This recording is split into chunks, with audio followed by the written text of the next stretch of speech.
Hello, everyone, and welcome to another Big Brother off-season podcast. I'm your host, Aaron Armstrong, and we are here yet again to draft more teams of Big Brother things. This time around, it's going to be Big Brother competitions.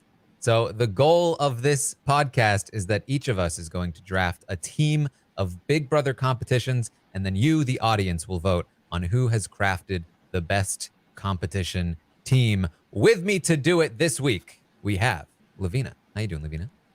I'm doing great. I'm super excited. Not much of a competitions gal typically, but when I was doing my research and a little pre-draft of like my top, I was like, wait, you know what? There's some cute competitions that I had fun with in the past. And I have a little way that I'm going to incorporate like my personal team, the way I'm going to draft my personal team, and I will share it soon, but I won't give it away yet. Ooh, a secret strategy from Lavina. It's not really a strategy. It's just my brain and how it works. Also with us tonight is Aman. How you doing, Aman? I'm well. I survived one of the greatest experiences of my life yesterday, and I am now here and going to try to do the best that I can at this damn draft. I do think it's important to understand Aman's voice and state of mind to explain. Aman, where were you yesterday? I went and saw the greatest living entertainer right now in this very moment. I am just like, there's an afterglow after seeing Beyonce perform last night at the Renaissance World Tour here in Philly. We were the first date in the US, and she did not disappoint. 70,000 people gathered into that stadium, and I was one of them, and I saw her. I was so close. I could have touched her. It was just, ah! So pardon me if I just feel a little dazed and confused during this draft. All right. Well, also with us here is Mike Bloom. How you doing, Mike? So I walk onto the StreamYard. I'm looking at these beautiful people in front of me. It's like a handsome convention. What's going on? I know I stand with SAG-AFTRA, but I'm standing these people. I'm great to be here, Taryn. I have all the voice that Aman does not in this moment, and I'm ready to talk competitions because let's face it, that's sort of the reason why we watch Big Brother episodes proper, right? We know the info from the feeds. We watch to see what these competitions are, what they've cooked up there in the Big Brother kitchen. And I'm ready to highlight the best of the best dishes and take home the winning menu. Mike, I know the writers are on strike. How did that diary room get written? We need to get some enforcement in here. Big Dick Johnson's a scab. He crossed the picket lines. Can we indulge in something real quick? So Of now course. that the actors, like the SAG-AFTRA is on strike now, is Julie Chen included in that? So Does that mean that we will go hostless, or? No, I don't think we're, Oscaring this thing. From what I have gleaned, Julie Chen Moonves is indeed SAG-AFTRA, but of course, there are exceptions to the rules that can be provided depending on the productions that you're involved in. So I don't believe, now look, in the day and age we live in, any news could break it any day that she's no longer involved, but I do believe that they are making an exception for her to host Big Brother 25. But Okay. I don't know who's necessarily writing these previously ons, who's performing the dialogue, who's coming in to bother the house guests. This might be a weird season. Yeah, my understanding is that the reality unscripted contracts for SAG-AFTRA are not expiring yet, or something along those lines, and so that Julie should be there. Because at first I was like, oh, it's just the actor, she'll be fine. But AFTRA also represents like journalists and broadcasters and hosts and stuff like that. And I was like, oh shit, that's her. So what does that mean? So hopefully she's, not involved in that. But I guess we'll see. I mean, a hostess Big Brother, don't threaten me with a good time. Come on. I mean, hey, where's the application? All right. Well, of course, last week we had a draft where we drafted the best non-winners of Big Brother. And the winner of that draft was me. Boom! Rigged. Rigged. This is like when Tyler got to play in like 20 veto competitions in a row. The chip was in the bag. My team consisted of Vanessa, Tiffany, Allison, Irwin, Karen, Ganchi, Michael Bruner, and Kyland. That was the winning team of non-winners. I won the winners draft and the non-winners draft, so I think I've cornered the market on players. Rigged. Rigged. You will not convince me. I see what's going on here. All right, so that is the result of that draft, but this draft is still yet to be determined, as is the draft order.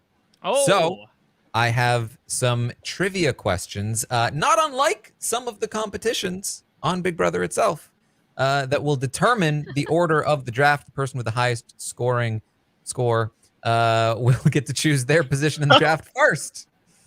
So, are we ready for some trivia questions? So this is why you wanted me to write. Okay, let me get on my notebook here. I'm ready. Okay. All right. I'm not going to ask you to remember competition names. So, there you go. The first question. HOH competitions were introduced in season 2. Which player won the most HOH competitions that season? Easy peasy lemon squeezy. Bring it on. I'm reluctant to call questions easy because I don't always know. But I meant for this one to be an easy one.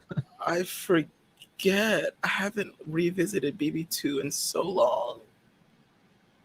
All right. I think I feel good. I think I feel all right. Answers, please. What is that girl's name? What is her name? All right. Meanwhile, Well, it's a he, and it's not her. It is in fact. all right. Well, I don't Harvey. have an answer. Yes. Can we just talk about the fact that there was a contestant on Big Brother named Hardy? Like, if Big Brother Twitter existed back then, good God. They Hardy would Hill. have, like, the toothbrush in the toilet would have been the best thing that could have happened to this man by the fan base. Oh, wow. All right. So that's 1 point for Lavina and Mike. No points for Amon. I am incapacitated. Okay, I deserve half a point for trying. Wait, what did you write? Did you write anything? I don't didn't know. see it. I don't remember the Mon lady's name had that I like was an thinking of. aneurysm while he You're was trying probably to going answer for the question. Nicole, I would imagine. I think if I saw a picture, I think that's who I'm talking about, though. Nicole had the second most HOH wins with 2. Okay, yeah, that's what I was talking so- about. That's yeah. what he meant. Mhm. Yeah. All right. In a similar vein, veto competitions were introduced in season 3. Which player won the most veto competitions that season? Ooh, okay. This is a trickier one. Let's do this. Veto competitions. Let's do this. Hmm. I was confident. Now I'm not. Gut feeling. Got it. All right. Do we have our answers? I Amon? think so. Do you remember the name, Amon? No, these earlier seasons I don't be knowing. Oh, Wow, All right, we're Amon gonna hates get old more school Big recent Brother Sims. confirmed. I don't know. I don't know. All right. Amon is not going to give an answer. Answers, please, from Lavina and Mike. Mike put Jason. Lavina put Jason. You are both incorrect. Oh. The answer Who was it? is Jerry. What? Also happens to be the very first winner of the Yeah, I Power was of gonna Veto. say he used it on Marcellus. Yes, he won later in week Jerry. 6. He was Surely- the only person to win 2 vetoes that season. Surely it wasn't a hand washing. Couldn't have been. Let's hope not. All right. So Lavina and Mike still tied for the lead. The next question has 3 potential answers. If you get all 3, you get 3 points. You get 1 point for each Ooh. person you name. Which players were saved by the coaches competitions in season 14? Oh, okay. Saved. Wait. So the coaches competition in season 14 allowed one coach to win and then save one of their players. Which 3 players were saved? Oh, gotcha. Okay, so it was 3 players on a team. It ran for 3 weeks. So over the 3 Oh, weeks, 3 okay. players were Yeah. saved. Okay, so I'm pretty sure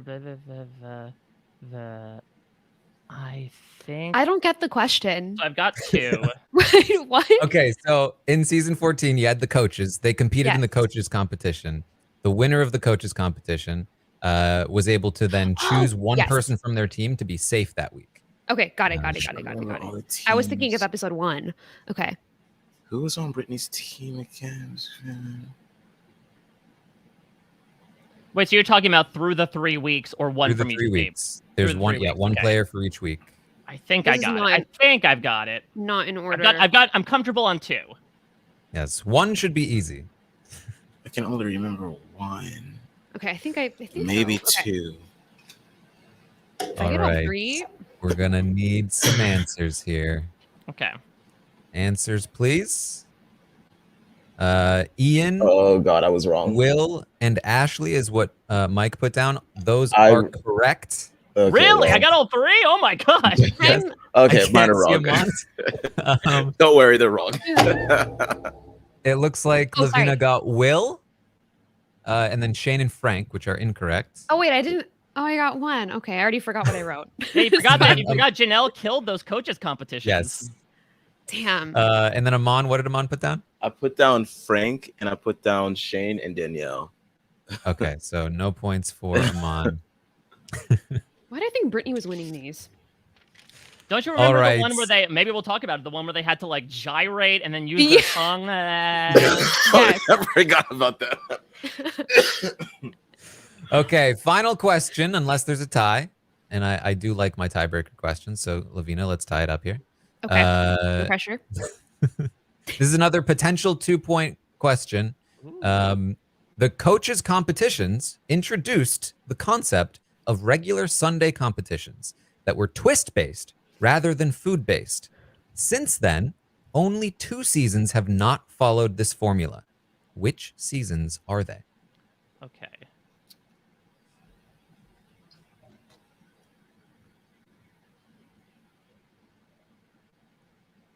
So specifically, which have not Since had BB14, twist competitions? there on haven't been Sunday. twist- Okay. Yes, regular twist competitions on Sunday. Wait, you said since BB14? Since BB14, yep. Well, I'm not getting this. Okay. Wait, I'm confused about whether or not that was a. Oh wait, this is. God, I feel like I know the answer, but All right. Got it. Oh no. Oh no. Oh no. Hold on. Wait, no, did they? I can't remember. Okay, no. Okay. Yes.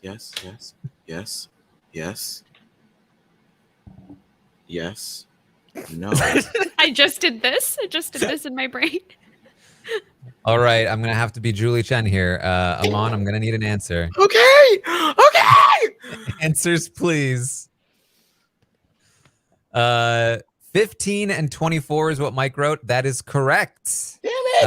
At least I got one of them right. My God. Amon and Lavina also got 15. Amon put 22 and Lavina put 16. Yes, 15 had food competitions. And then 24, most recently, broke the formula, the streak that had been happening since season 16. They often had 22. 2-part HOH competitions that lasted into Sunday. Thanks, to Paloma. pick up 22 had the safety suite. Safety suite, yes. Oh, Amon. And BB How basement. could you forget that? Oh, for BB basement. Oh my God, I forgot. Wait, I want to know what the tiebreaker was. Okay, that's for fun we can do the tie. So Mike has Okay. won the quiz, followed by Lavina, followed by Amon. Okay. But we can do the tiebreaker for fun.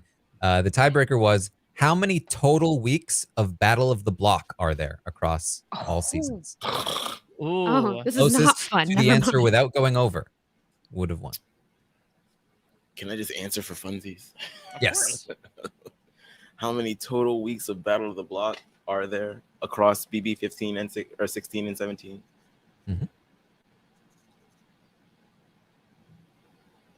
Okay. Right. Answers, please. I'm gonna do my best rock star.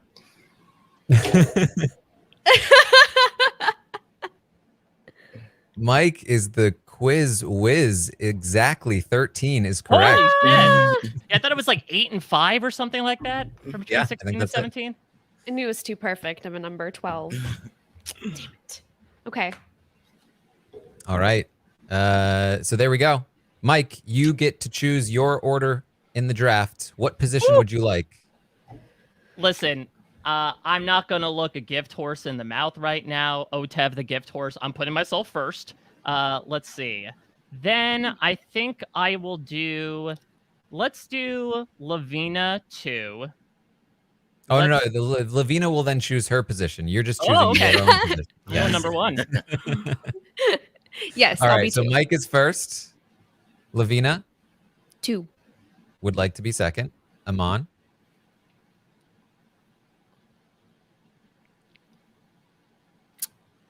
I'll just go ahead and choose 4.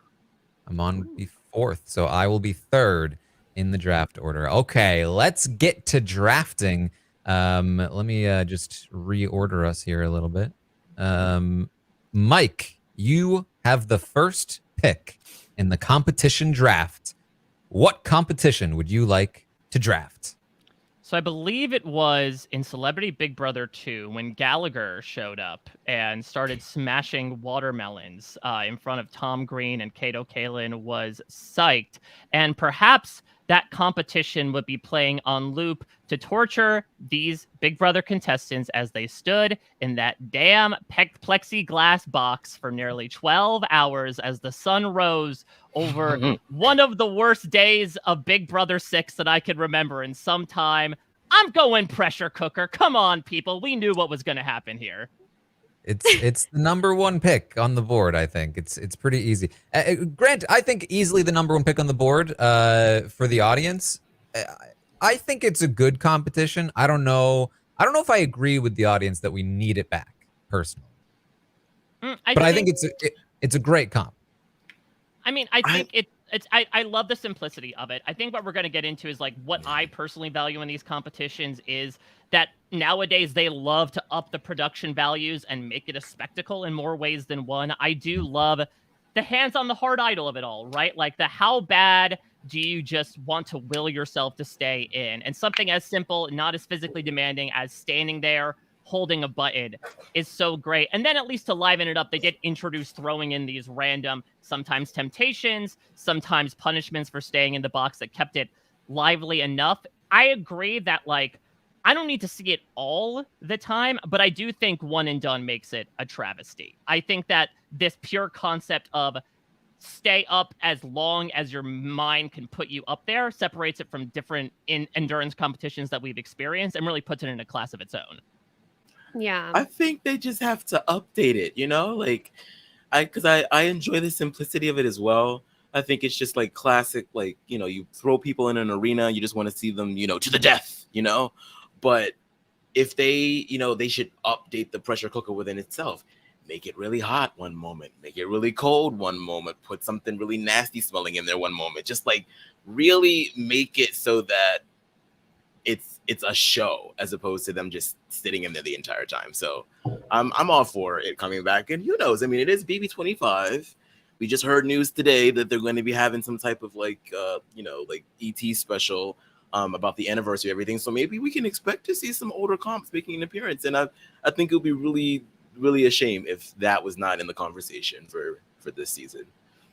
Yeah, I think that for BB6, the cast is just so good. And at the point of when they did that competition, obviously the house is split and Kaser comes back and it's like a lot of tension going on. So no, we're not going to ever see that replicated. I don't think that will ever happen. Don't want to say never, want to say never, but like, I don't know. I don't think we'll ever see that dynamic, as well as the result that it gave us with Jennifer backstabbing. Well, not backstabbing, but, you know, going back on her word. I mean, she very much backstabbed Kaser. Let's see. She promised him up and down he would never be nominated. I mean, I guess I'm saying maybe not backstab because she was never necessarily working with him. So maybe he shouldn't have trusted her, but like, you know, whatever. The result was fantastic. So I think that's why we're like, that's never going to be replicated. But obviously this should go first overall because it's just, you know, they were giving away Netflix subscriptions in there to Janelle. They were giving him alcohol. I feel like that almost costs more nowadays nowadays. It's more valuable to have a Netflix subscription now than it was back in These days. 2007. I know maybe Janelle was able to share that subscription with somebody. I don't know, maybe not today. But yeah, they're like releasing rotten eggs, like, you know, like that's great to watch. So this is, you know, I had this as my number one, and that's why I wanted it. This is the only reason I wanted first overall. So Yes. Now, this is actually, it's kind of in a long line of these kinds of how bad do you want it competitions. And these are theoretically still up for grabs if anybody wants them, but in case nobody chooses them, I do want to mention them here that in season 5, they had the, you know, hold your finger on the button of the like cardboard cutout of cardboard yourself. cutout of your face, which famously had Jace like losing his mind during the competition. And then in season 4, they were in a cage that they could go into like smaller cages as people left, smaller and smaller cages until they were in a tiny little cage and people were peeing in the cage. And then in season 3, they had the big bathtub where they threw in all the gross stuff to try to get people to get out of the tub. So they're all, I mean, you know, there's many kinds of versions of this, but the pressure cooker is the one that really stood out. It was the simplest, it lasted the longest, and it had the most deadly results. That's the thing as well, is I think the epicness of the fact that not only was this a knockdown brawl that Lavina was talking about between sides, but the fact that it is one of the longest endurance competitions in American reality TV history. It's right up there with Tom and Ian on the buoys of like, not only was it a battle for the ages, it's one that took a significant amount of time. Another reason why I don't think it's necessarily coming back is, as we know from modern day Big Brother, they want these endurance comps to last, what, like an hour and a half max nowadays? boo. Yeah. No. We want it to be 17 hours at the minimum. Come on, guys. Exactly. All right. Well, Lavina, you have the number 2 pick. This is going to be, I think everyone could have anticipated the pressure cooker would be the number 1 pick, but what is the number 2 pick? Yeah, so that's the thing. I have pressure cooker written down first, but I feel like, and I think you guys might agree with me, everything else is just kind of like tossed in there. And so at this point, since I didn't get first overall, I'm going to be picking based upon, here was the criteria I mentioned earlier that I'm doing for personally. First of all, I'm picking what I want to pick, obviously. Second of all, I'm picking based upon, and this is very specific, so stay with me. I got my mom into Big Brother. My whole, really, like, both my parents are both into it now. I know. I'm like, sorry, Mom, you're like watching these modern seasons now. You wouldn't even know the half of it. But she enjoys it. She loves her, you know, reality shows 3 times a week. She loves that. But I'm picking based upon the ones that me and my mom laugh at the most. I'm going to prioritize those first. And I think that, you know, I'm like, you know, toying with, you know, I think the general fan consensus would agree with them. So I think I'm good with it. So I think I'm going to pick, for laughter purposes and, you know, just for, you know, for some good fun, let's go with Black Box. Oh! And that is the first thing I think of is when Tamar Braxton is screaming in the black box. Listen, I know that it's not like the most groundbreaking. I know that it's not, but it's, to me, that's good TV. I don't know if you agree, disagree. That's good TV to me. When I see people freaking out, when I see people screaming, when I see people running into walls, getting into little honey or like whatever's on the floor. No, wait, that's Kathy. You get what I'm saying. For me, that makes me laugh so hard every single time we have it. So this is not only including, like, because sometimes they have the black box like in the backyard, but you're also including the haunted house competition, because that's where the Tamar thing came from, I think. Yes. So I'm gonna. I mean, can we do this? Can we fuse them together? I think they're like one and the same. I don't have the best memory of Celebrity 2, but wasn't the haunted house basically just a rebranded black box, or was it a different kind of comp? I believe it was. Yeah. So black box is like the one that like David got eliminated on in 21. Yeah, they right? go in, they need to find things. Yeah, and I think They did the it on haunt BB18 too as well. incorporates people into it. So it depends on like how we want to differentiate. Is Lights Out a generic enough concept for a competition? Yeah, I mean, I think people generally understand what black box, you know. Screaming, all running pretty into similar. walls. Screaming. Because it's The not screaming quite like one. it's not quite like the haunted house one in BB19. Like that one, I would qualify as like not quite black boxy. But these ones, yeah, I would agree. Yeah, because I know there was an OTT one where they like went through the house, and I think they did that on 19 too. Yeah, Right, that was because Cody was like, oh, I'm not scared. and he Oh, won yes, because I think yes. that was like the safety competition when they did like the 3 nominees at the end of it. Mm-hmm. Mm-hmm. Yeah.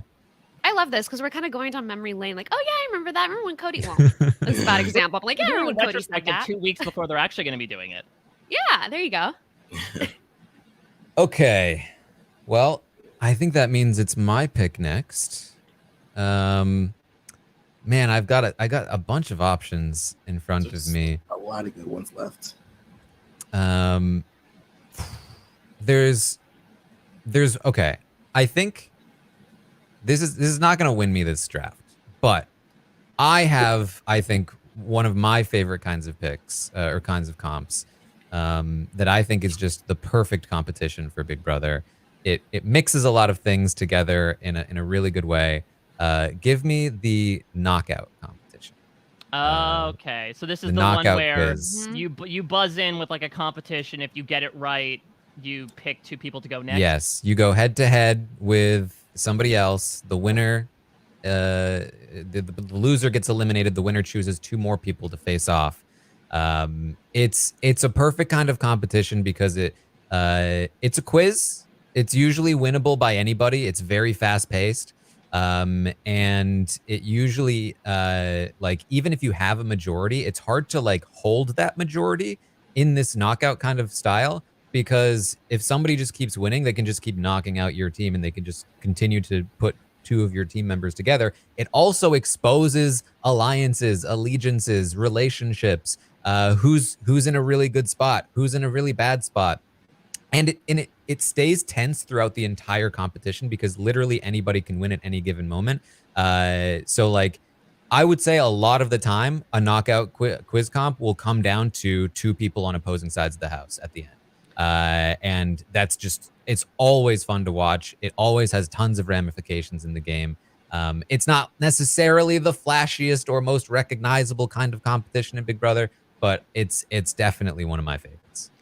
Yeah, I think that's a really great choice. I mean, the other thing as well is that it helps defeat the hole that we get in the majority rules competition that existed back in old school Big Brother, where an alliance could basically be like, yeah, we're just going to gang up on the people that are on the outs, where if somebody is on the outs, they are able to, in a Frank-like way, keep getting questions right and keep surviving. This person has a way to stay in the competition, even if the odds are stacked against them, which we have actually seen a couple times. So I think it's nice to bring in that idea of you can have people working against you. Like there are strategic ramifications that put you in certain standings, but you can also have the capacity to work out of that as well.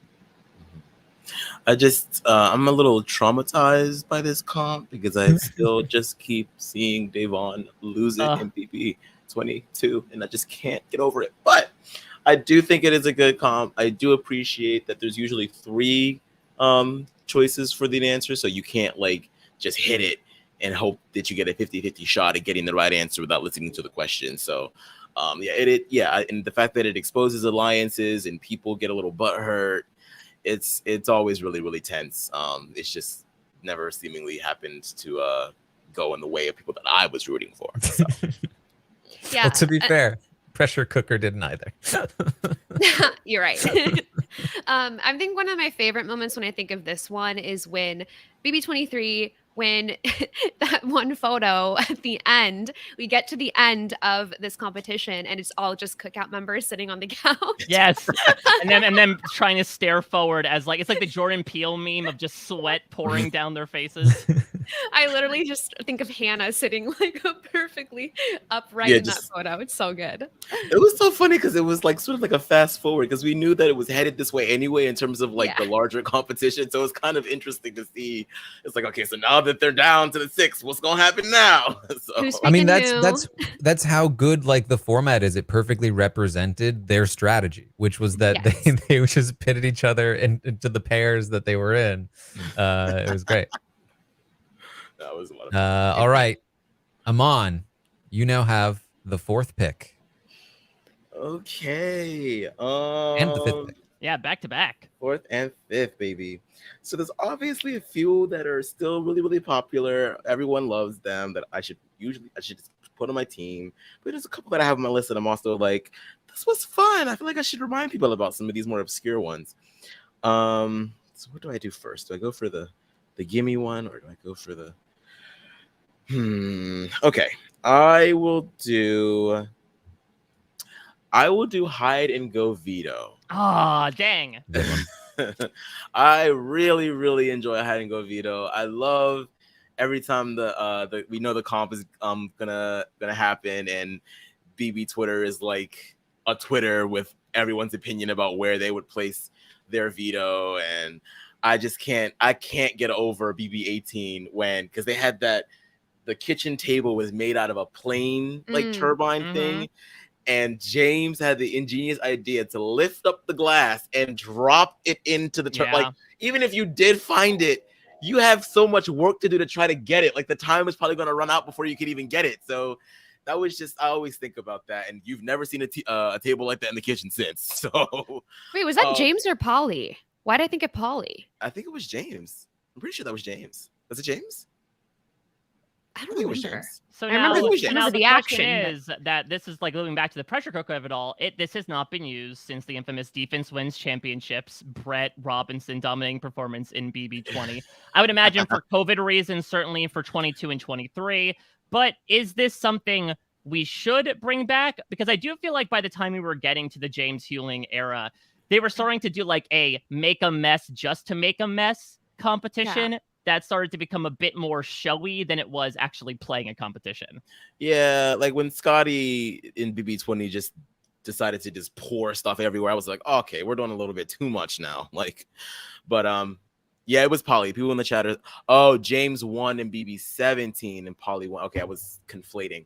But yeah, it does get a little messy. A part of that is part of the thrill, though. I feel like I'd much prefer Brett's type of mess as opposed to what Scotty did, because at least with Brett, they're just beds. You just, put them back together. But he was over here throwing liquids and stuff. That was a lot. That was a lot going on. Yeah, like when he opened, I think, was that Scotty or James? Because James was doing crazy stuff too. But like, whoever it was that opened food and dumped it on the floor, not seeing heaven. Disgusting. Absolutely not. It's No. great because it's like one of Terran's day off, right? Because they they have to take a long time running the competition because it's one at a time. And then the crew has to come in and like deep clean the house. So basically you get the day off. Yeah, I mean, what I like about the competition is that anybody can win. And it's a completely different kind of skill set to what is normally tested of the house guests. Like, how well can you hide a thing, and then how good are you at finding other people's things? So I think that's really fun. I think that like they don't always nail the portrayal of the competition as well as they can. I think like it's not always edited the best. But I think Big Brother 20 is probably the best example. I think Defense Wins Championships is the most famous sort of quote from the comp, and to have a clear storyline of Brett like having a specific strategy and then getting to see that play out was the best version of it for me. Yeah, it's always funny too, like when people like feel like they have like the best hiding spot. Like I think it was Angela on BB20 as well, where she decided to pour coffee grinds over her veto and then put it into the oven, and then someone opened the oven because of course you're going to open an enclosed space, and they're like, I don't think coffee grinds should be in the oven, so let me just sift through that shit. So, like, and that's the interesting thing as well, is again, it prevents against collusion, because unless you're going to expressly say, if we ever play hide and go veto, I'm putting it in this spot, then we have seen several times people accidentally find their closest allies. And I think actually maybe once someone accidentally found their own veto chip because things were so mixed up. And the other thing is that we have to bring it back because Terran will finally reveal, hopefully before he dies one day, his perfect place for hiding a chip in hide and go veto. I can't believe you remember that. Yeah. Not before he dies. All right, Amon, you have another pick What's it gonna be? Yes. Okay. Do I go for another gimme? Because there's obviously still a couple more gimmies that are probably not going to fall back down to me. But maybe I should just do the gimme, because if I do the gimme and I keep the more obscure ones, the likelihood of you guys choosing the obscure ones that I want is still kind of low. So do I just stack my team?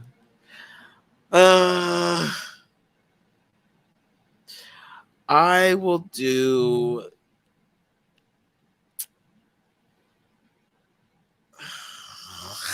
Okay, I will do BB Comics. Okay. Okay. It's I feel like a lot of us are just more interested in what the comics are going to be, more so than what the like how the comp actually runs. But depending on how they set things up for the comics, it's a lot of fun too. I really like the one, I think it's in BB16, where they have to go on like this paraglider thing and look that's through the first window. Yeah, and that's a lot of fun, and just like to test people's memory. And some people get really, really, really pissed off because like when you keep buzzing in the answer and you just keep getting that red buzzing sound, and Zach famously just like loses his mind. It hurts to watch people go through that, but it's also like kind of fun to watch people freak out. So I really, really enjoy that, and I really enjoy specifically when we have returning players. I really enjoy watching their comics like evolve. Like, so those are a lot of fun, and just like one of the comps that I think about instantaneously when I think about Big Brother. So yeah, I'll go with BB Comics. Yeah, I think that, like, I'll be honest, I do love BB Comics, but I didn't have it as high because I feel like the last few years, specifically, like I just pulled up the BB24 comics. The comics in and of themselves aren't super exciting, at least to me. I don't know how you guys feel. Like, some people, I get it, they're not major personalities, so the artist is probably just kind of like, what do I depict for this person? Like Amira's, I just still don't understand. Abira, right? Abira, like, why? I love it. What? No, it's come around to become so bad that it's funny. That honestly, the thing for me is like, I'll be completely candid. This was not on my draft board whatsoever, and it's not because of the names, because the names again have like become so bad they're good in a way that a lot of superhero culture has been nowadays. For me, it's that to your point, Aman, it did start with like a simpler conceit to look at the pictures, that zip line that we used for a few seasons. I do feel like starting in maybe 20, it started to get a bit more physical, where now like Global Guts style, they're making their way through this big obstacle course. And so it does unfortunately not help the people that aren't as physically strong to like climb their way through, especially when they get it wrong. So it's, I think, a thing where they added more spectacle onto it because it became this big deal. But I will also give bonus points because of that incredible Revenginators fake trailer and storyline that they did was in a BB lot Comics. of fun. Oh I think I think they've brought back because most recently they had the match the pictures thing again. I think they've gone back and forth a little bit, but yeah, the physical version is less interesting to me. It is, and I think. But even so, like it's still kind of physical. Even when you're like going down the zip line, it's like we're usually seeing people that are a little more fit when it, to some degree at least. I think the biggest thing that it has going for it, and everyone's criteria is different, but I feel like just like the amount of memories that it creates for fans and for the players themselves is just I think that's just like a nice part of the tapestry of Big Brother. So that's why I chose it. Can someone out there please Photoshop Tim Robinson on the zip line from I Think You Should Leave on the BB Comics zip line? It's only for me, but I would greatly appreciate it. Can I just say that I pulled up the BB22 ones and I'm dying at Memphis's. Memphis? That was wild. I mean, well, nowadays, from what we've seen on Twitter, it might not. Yeah, TMZ actually, I think actually BB Comics predicted it. The What's villain origin Christmas's? story, baby. La la la lunatic, yeah. Wait, Christmas's is Mrs. Claus with CLAWS. They knew. They knew. Wow, that's incredible. One of those producers let a few things slip to the artist and was like, "Well, you might want to know." I think the best best comic still to me was the Jackass Oh, yes. Jack Yeah. in 21 and watching his reaction to it in the jury house. That was peak BB Comics for me. Yeah. Plus Nicole won it that Uncanny. season. It was super like exciting. Yeah, because that was the big Final Five week too, where it was like, oh my God, Cliff won HOH, Nicole won Veto, nothing could go wrong. Jesus. Oh my God. All right. Okay, I have another pick here. And Amon did not narrow my choices down enough. Sorry. I'm stuck between two big ones for me. It's tricky, but I think I have to go OTEV.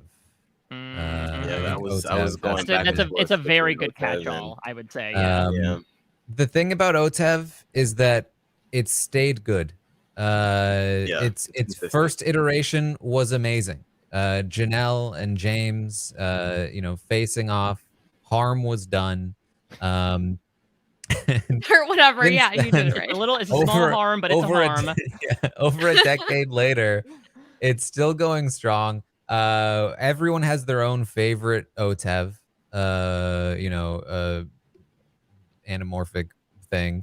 And Animorphs. and what I love about OTEV is that it's one that anyone can win.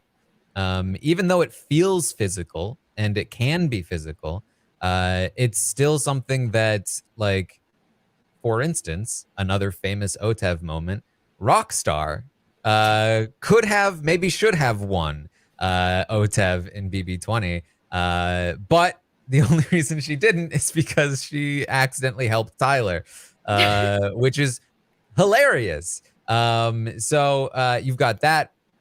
You've also got, there's always just drama coming from it. There was drama that came from OTEV in the most recent season when people were like throwing the competition very obviously.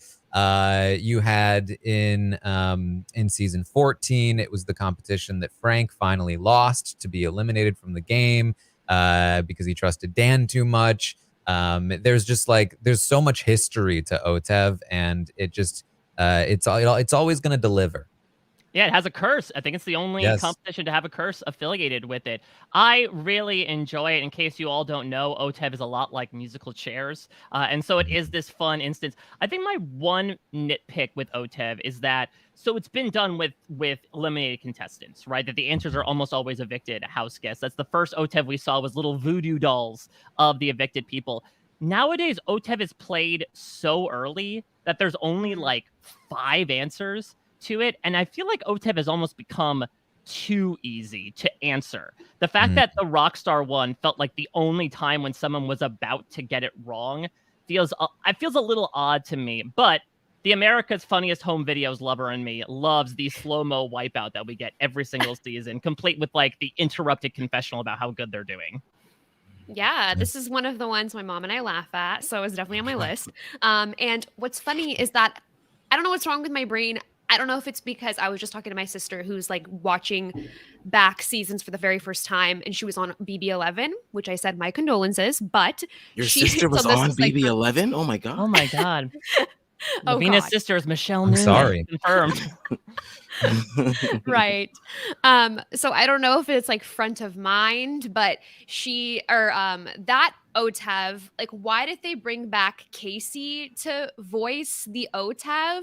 Like, what was that? Did I dream that? Oh yeah, Mingle. Yeah, you mean like Mingle Mix, banana wearing Casey. Whatever his I name. repressed that. Holy crap. I don't understand that. But Well, I do You've love got like Gilbert Gottfried, you've got Casey. Like it's wasn't they're all in he the a same radio DJ? realm.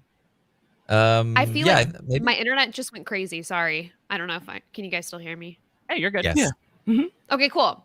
I had one more thing to say, and that was that OTEV generally, like, I like the energy of it being so weird and random, like random XD, but like I think that it's fun. It just makes it like exciting and like you look forward to it. So like you see with the Casey thing I just mentioned, like just like that. I like it. I think OTEV also probably one of the most popular comps with the players themselves. Everyone always gets so excited for OTEV. Yeah. Somebody, who was it that got eliminated before OTEV and they were like, oh, I don't get to do OTEV. I forget who that was, but yeah, it's a milestone now. That and BB Comics are like two of the big milestones of Big Brother. Yeah, it's OTEV is a lot of fun. I still remember Peridium. Shout out to Peridium, friend of the channel.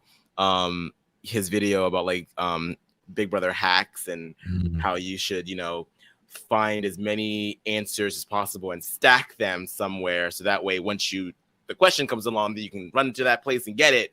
So I appreciate just like how many ways there kind of are to sort of like try to win OTEV. And that's how Michael won, right? Didn't he do that exact strategy? And that's how he won last season. And I think he shouted out Peridium too. I think. Yeah. So yeah, it's OTEV is a lot of fun, and it's one of the competitions that like I always like live vicariously through the players when they're playing. It just looks like so much fun. Rest in peace to Meg's cheekbone, because when she took that fall in BB17, oh my god.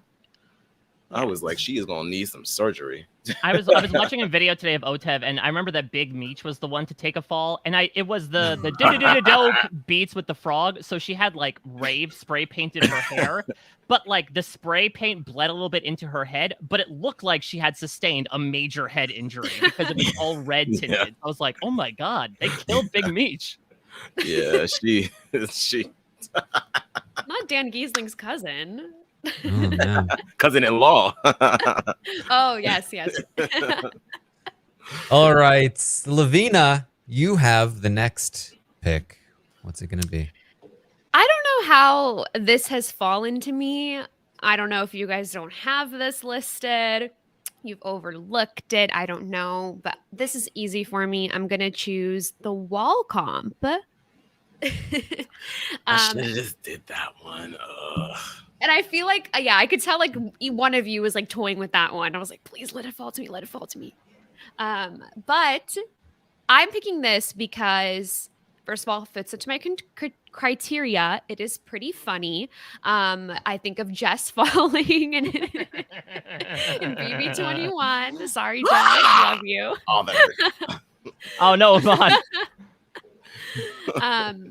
And yeah, I think that overall, like, you know, typically they show it on the feeds. It's a super exciting day for the fan base. That's kind of like the most of the reason why I picked it. It's something that we always look forward to. And obviously it's a physical competition, which is not something I'm typically a fan of.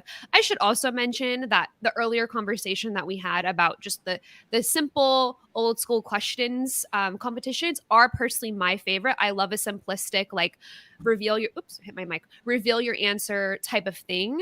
So that's typically my favorite. But if I have to pick a physical one, is definitely the wall comp, just because, you know, iconic.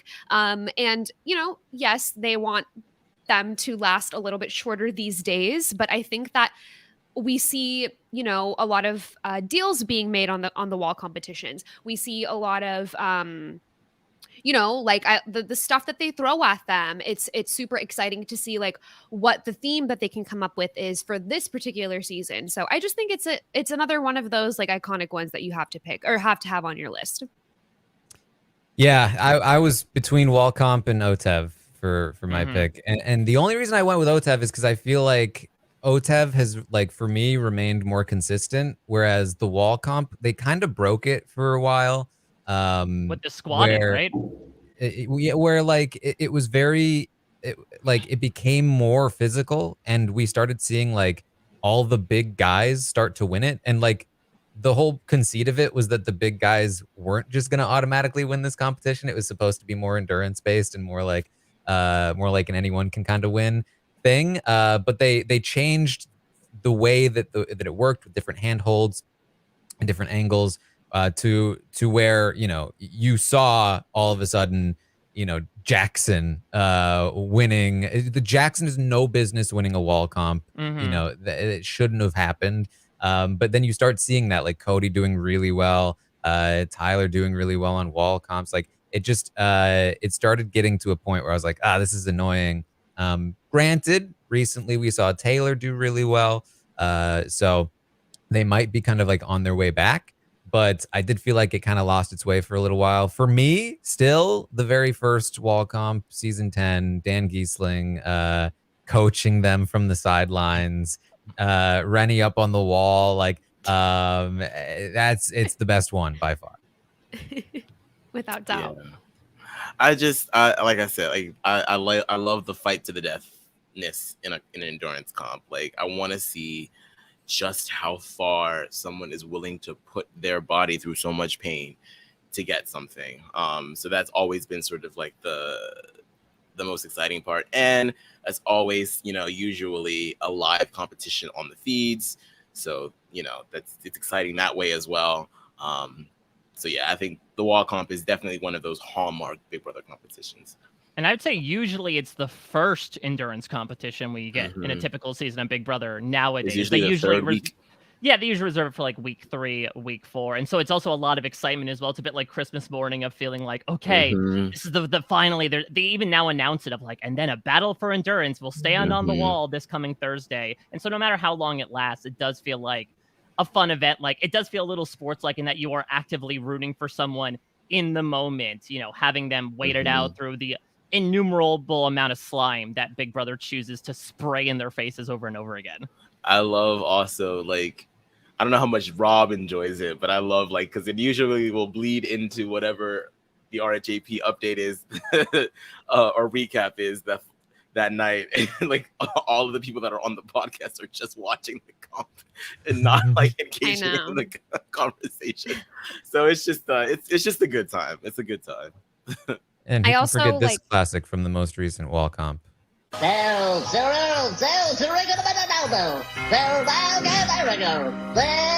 won't play the whole thing.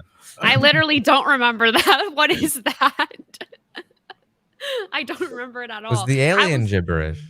I was going to say Helen was pushed. Oh, true. Oh, yeah. How could we forget about that? Yeah. That's what I thought you were going to say.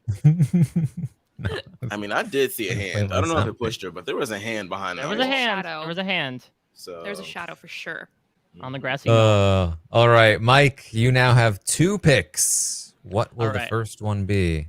Well, I picked a one and done, so let me go a little bit more recurring here. And I don't know where this will fall, but I figured, like, let me take it now because it actually, I think, harkens back to some points you were making, Taryn, about your first pick. I spoke about how the wall comp is a bit like Christmas morning. Well, let me go with a comp whose first competition was Christmas themed back in Big Brother 8. I'm talking about the good old fashioned Yankee swap, the competition where you have to do some sort of task at the end of the round. The person who has the least amount of points gets eliminated, picks from one of the remaining boxes, and essentially the further you go on, the more you can trade prizes or punishments with people. The reason why I love it is just the drama that it causes. To Taryn's point about the knockout, we always get every single season without fail a person getting pissed, usually at the end because they have a prize, they have $5,000, they have a Hawaiian vacation. This past time, it was like a trip to Paris, and someone comes in and swoops it through, and Michelle Costa complains about getting the freaking leotard. This is what I get. I get the freaking leotard.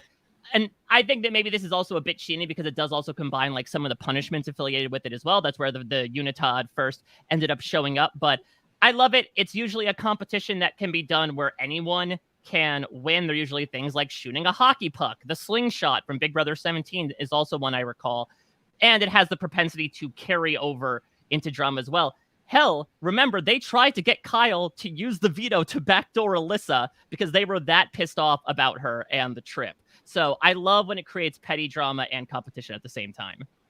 Yeah, it's like the final 4 nominations in competition form where it's like people like the final 4 nominations don't matter, but everyone always gets upset about them.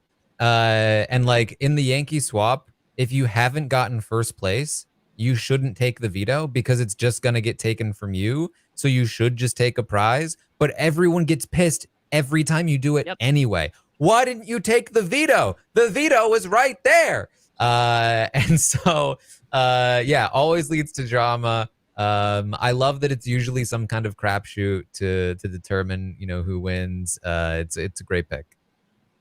Yeah, which one was the one where they did it like the medieval theme and they Oh, had that was them that was launch 17. That was the James Oh, it one. was 17? Okay, awesome. Yeah, no, and like the first thing I think of is like as soon as you said it, Michelle Costa's face appeared in my brain. Just her reaction, her getting up in the face of the camera about Libra and how she should lose her children. Poor mother, and she should get kids taken away. Exactly that. Oh my god, we need more of that. Don't not get not more of what tirades she like that said, but anymore. so good. Okay, so I have another pick. Yes. Okay, so I have one that I think is gonna show up like out of nowhere, but I don't know if I want to risk one of you taking it because maybe this is like 2 for you, 1 for me. This is one that I love. Falls in my Lavina category of, something that consistently makes me laugh. And to me, it is criminal that it has not been used again in quite a long time. I convinced myself to take it. I'm going to go with the Morphomatic challenge, which is the one where they create absolute Photoshop monstrosities of mashing up the facial features of several house guests. And you have to guess who each one is. What I love about this competition is that as much as I love the consistency in competitions across Big Brother, we're starting to get to a point where you have to memorize your days. You have to memorize competitions. You have to memorize winners. And this is one that doesn't test that. I mean, you could stare blankly at the memory wall for until the cows come home.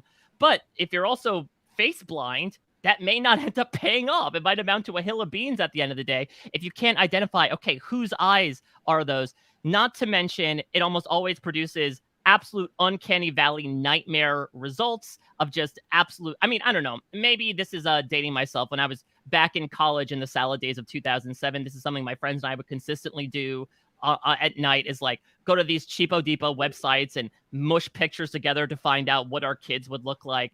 To see that and then to have the house guests like insult how each and every one is absolutely fugly beyond belief consistently tickles me every time. Yeah, I was just rewatching the BB17 one, and it's so funny. And I don't remember if they did this for all of them, but at least for BB17, they had them, I believe, up in the HOH room watching the other person play in the backyard. And so when it got to Austin and he kept answering, I think it was somebody's nose that he didn't know who it was. He kept answering that it was Liz, and she's just screaming up there like, "It's not me. He doesn't even know what I look like. Yeah, he like doesn't even know who I am. He doesn't know who I am." And additionally, I think it was Steve who was playing, and the girls were up there being catty as hell, rooting against him. And he walks in, they're like, "You did such a good job." Like, they need to bring that back. I want to see also just additionally for all competitions like this, have them watch each other more. Yeah. I want to see that, and I want to see the reactions. You did such a good job, Steve. How I talk, so I'm not gonna. Yeah, those pictures are always so creepy because, like, especially like when they're morphing together, like people of different races, because like sometimes they'll put a chocolate person's lips on a white person, and you can see like the small outlier of like brown around the lips. I'm like, this is really taking me out. But it's I didn't call it morphomatic. I just kind of called it face morph on my list, but it was definitely on my list. And it's a lot of fun because like even like it's one of those comps that you can like play along with as well. It's like, no, that's definitely her lips and his teeth and yeah. It's like, so it's a lot of fun. I feel like I'm watching the Maury show or something. That's baby, you are the father. But that's the other thing as well. When we usually get the showman's be like, well, I don't know if me and this person could work out anymore because look at the children we'll make. Yeah, right. That's how it works. Yeah, That's genetics. Yeah. Listen, I That's how can babies say are made. firsthand, like I just took my face and my wife's face, and that's what my son looks like. All right, let's take a quick look at the teams so far here. Mike currently has Pressure Cooker, the Yankee Swap, and the Face Morphomatic. Lavina has the black box, I guess / haunted house, and the wall comp. I've got the knockout quiz and OTEV, and Amon has hide and go veto and BB comics. So Lavina, you have the next pick. Okay. How specific can we get? Like, can we pick something that's been done once? This is the round after absolutely. you just did all the competitions that are in the dark. You can go as generic apparently as you want to. Okay. Let me save that. Okay. I have a whole think... list of individual comps that I can't wait to get I'm to. ready. I'm ready. Round Okay, 6 cool. is going to be a hoot. Okay, cool. Yes, I feel better. Okay, then in that case, give me slip and slide. Slippery slopes. Slip and slide. Slip and slide, okay. Whatever you'd like to call it, we'll be branded by that. Oh, I don't know if we said that on the podcast, but each drafter will brand these competitions however they like. Some competitions are going to be hard to describe, or you might not remember the name, so it'll be on us to describe it succinctly for the poll. I think I'm going to go with slip and slide. I feel like that's more easy. People can see it in their brains. Yeah, I like this one because, again, falls into my criteria of making me laugh because people slip and they slide and they fall and all, as the name suggests. Yeah, I think it's fun. I also love it when they have the extra little container where they can, you know, maybe play for like a slaw pass or whatever the case, or like money or whatever that they've done in the past. That causes drama. Maybe someone on the sidelines is like, why is my alliance member not going for the HOH? Like, why are they not doing that? And then as well as I love the themes. And I do think that this one is pretty physical, but I feel like different people could win it. It's not necessarily one like big strong dude is going to win this one, and that might not always be the case for this. So I don't know. I feel like this is another one that people think of and expect every season. Yeah. I didn't have this one because it was, especially lately, it feels like it's too physical. It feels like it almost always goes to the person with the longest legs. Yeah, I think it got broken in season 20 when Fessy beat it in like 8 minutes. At that point, it was like, oh, is this broken? And then you kind of go back and you see like most people that win it are like tall, athletic people, and pretty much nobody else is gonna have a shot. And that's like it can be fun to watch, but I think we've seen a pattern, and I think they need to try some new things with it. I think to get more variety in the winners. Yeah, I think I like slip and slide too. This is another one of the comps that can sometimes be on the live feeds, but the only drawback for it, for me, in addition to like, you know, we've noticed that taller people tend to win.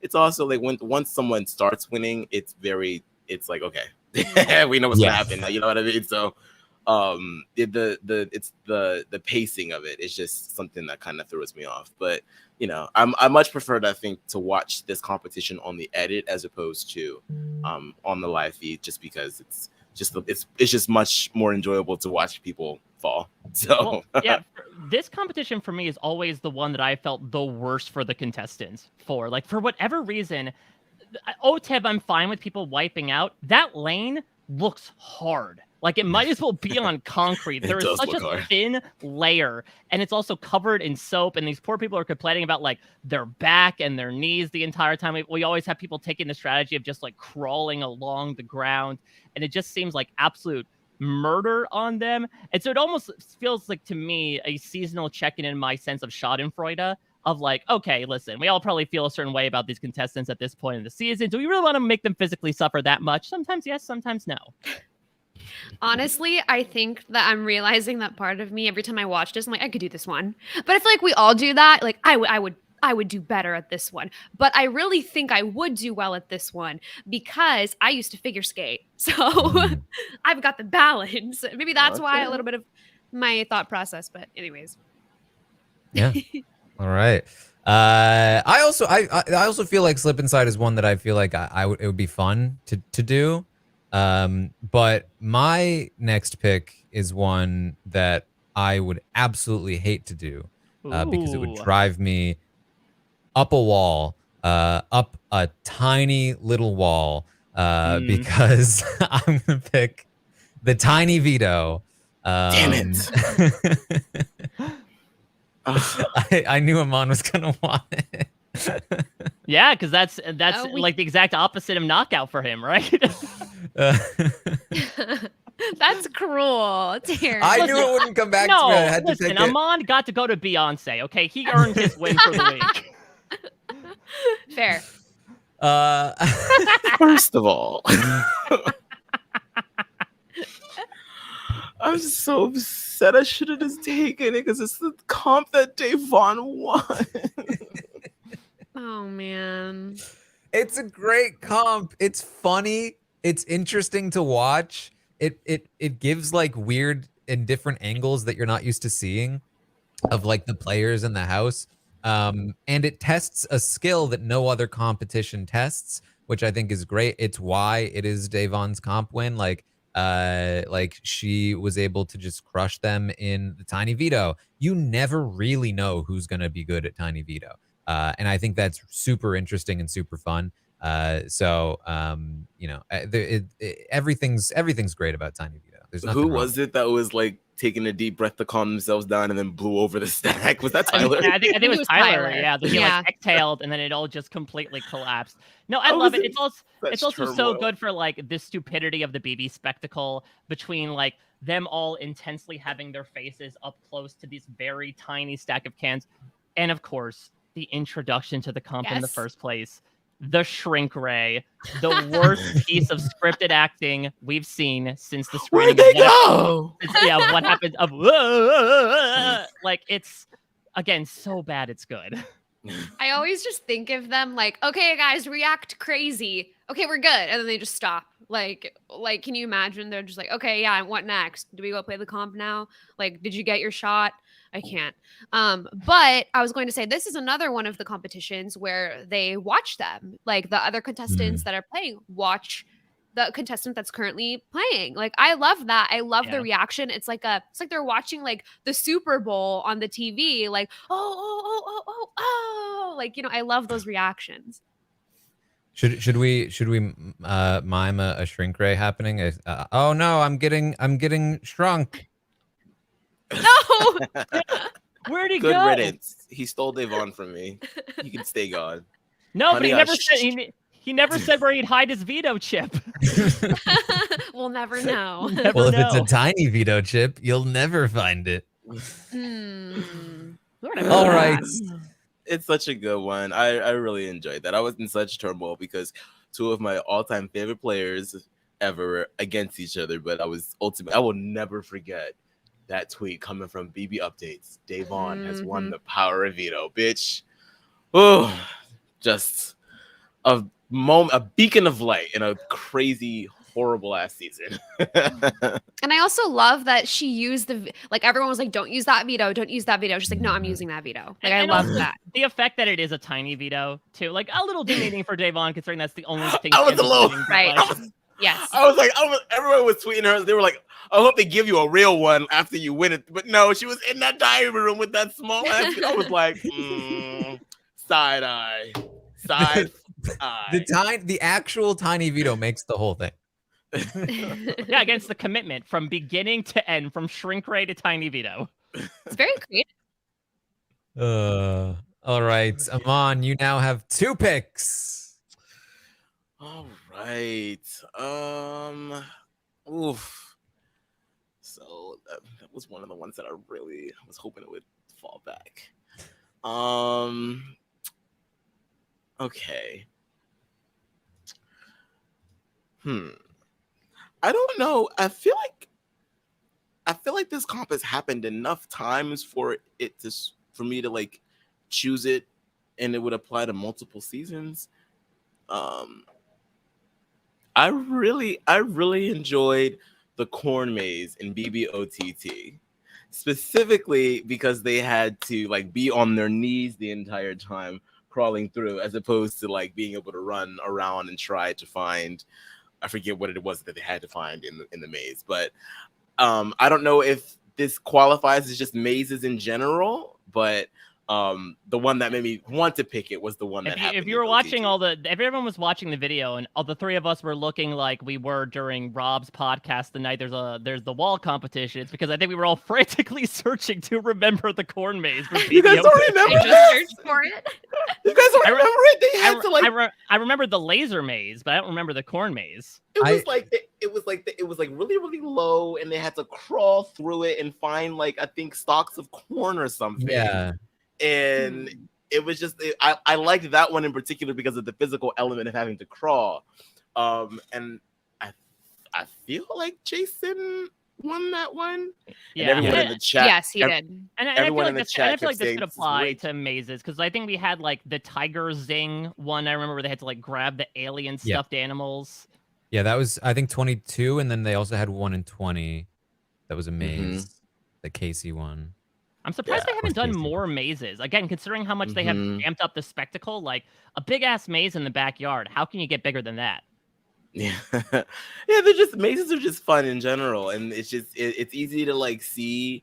I love when they do like the wide shot and they show where the person is and like do like a little green line to show where they need to be. It's just it's a lot of fun. It's very it feels like the tension is rising, especially when they keep going back to the same place that they were. I'm like, girl, do you not recognize where you are? So it's a lot of fun. It's a lot of fun.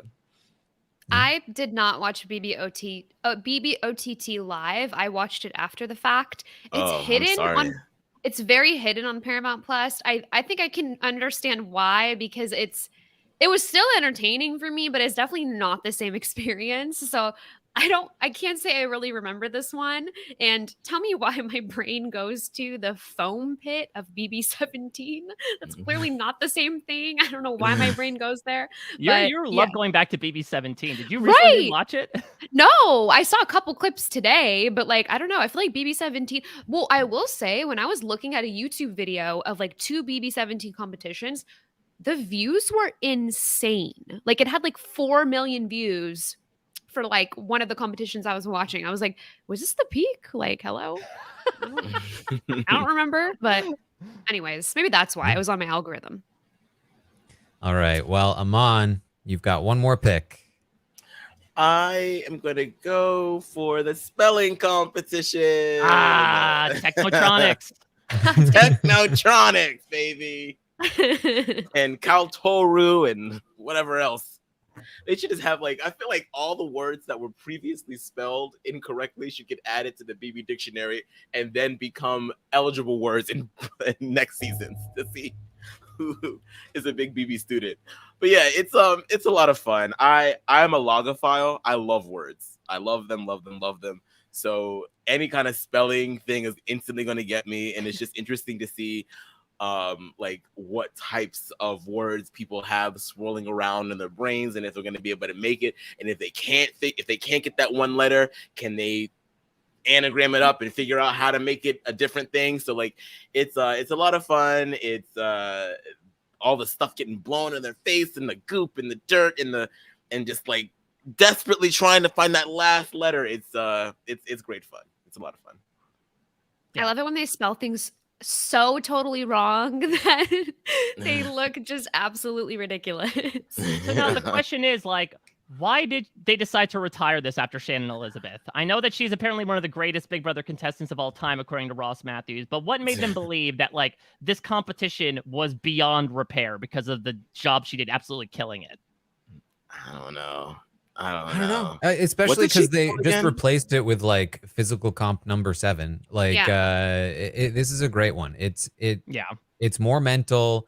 It produces great moments when people misspell things or don't know how to spell it or come up with completely random words.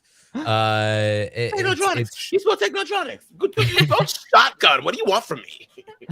It should be a staple. And if they're worried about people gaming it with like understanding or whatever, then just like take out some letters and make it harder for people who think they're going to go in gaming it to be more creative. You know, like I think there's plenty of ways to make this work, and I absolutely should bring it back.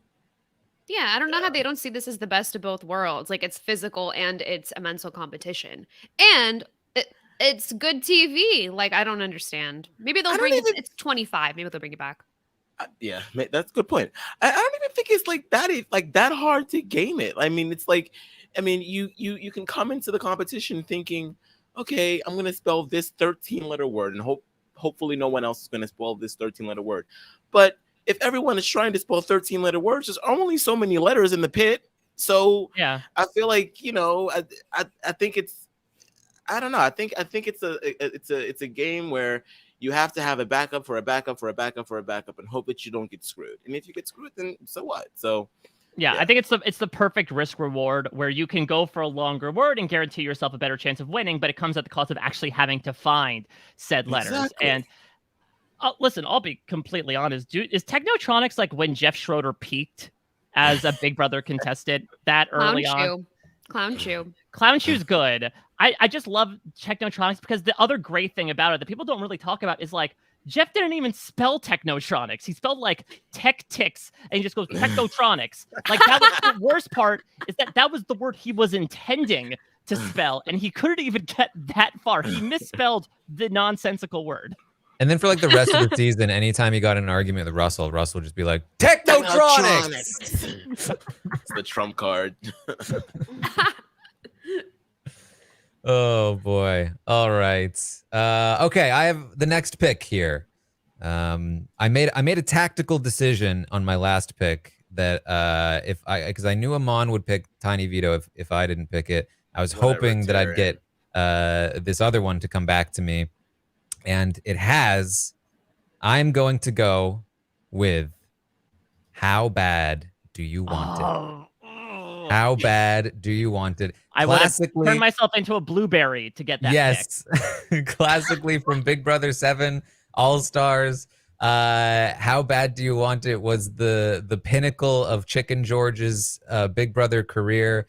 It saw Kaser lose his hair, which saddened many people, and was seeing Looks good. Chicken George and Kaser walk away from this competition looking like giant blueberries because they had to dye themselves blue and shave their heads. And then the tiebreaker, after Kaser shaved his head, the tiebreaker was that they had to bid how many days they were willing to be on slop for the rest of the season. And Chicken George just said, the rest of the season, and beat out Kaser when it was Chicken George going home. He even got respect from Dr. Will. It led to Dr. Will's I Hate You All speech. It was a classic moment in Big Brother history. And I love the idea of a competition that tests truly how bad do you want it. We need this so much more, especially nowadays when, to be honest, the compositions of Big Brother cast do not necessarily include those who necessarily are there to completely play the game. I think this is a fantastic way to have the dyed-in-the-wool contestants sometimes die themselves and say, like, this is how much I would be willing to do. Like, it was so heartening to see Chicken George do that. This guy that just wanted to be there to play this very different game, to hang out with everybody, for him to go on slop for the rest of the season.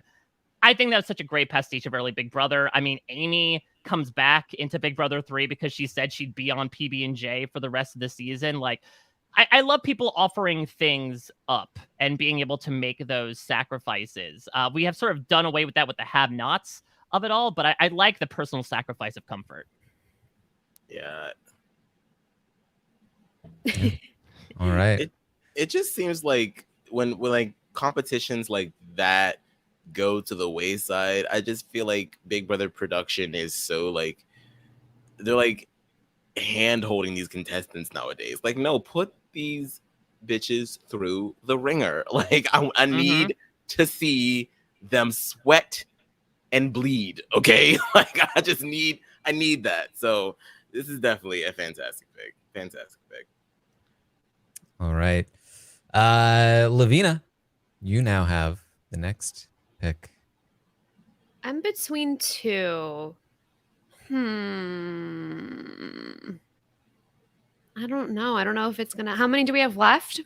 3? This is round 3, right? No, 4. So you have 3 left. Okay. unless we add bonus ones. Okay. I think I'm gonna take what the bleep. Aha! There we go. Gotta go That for was- it. It's a good I one. think this one's really fun. It's always so funny. I have the brain of like a prepubescent teenager, so I always laugh immediately at every single one. And they know damn well, like production knows damn well what they're doing when they get those blanks. Also, it's slightly a crapshoot because they just pick random I mean, not necessarily random. It's typically from like a veto speech or like a like elimination speech or nomination speech, but you're not gonna remember everything everyone says in that house. You're hearing a lot of people talk, so it's kind of a crapshoot in that sense, and really anyone can win it. And it's just fun. It's just funny. I like this one. I'm actually surprised it hasn't been picked yet.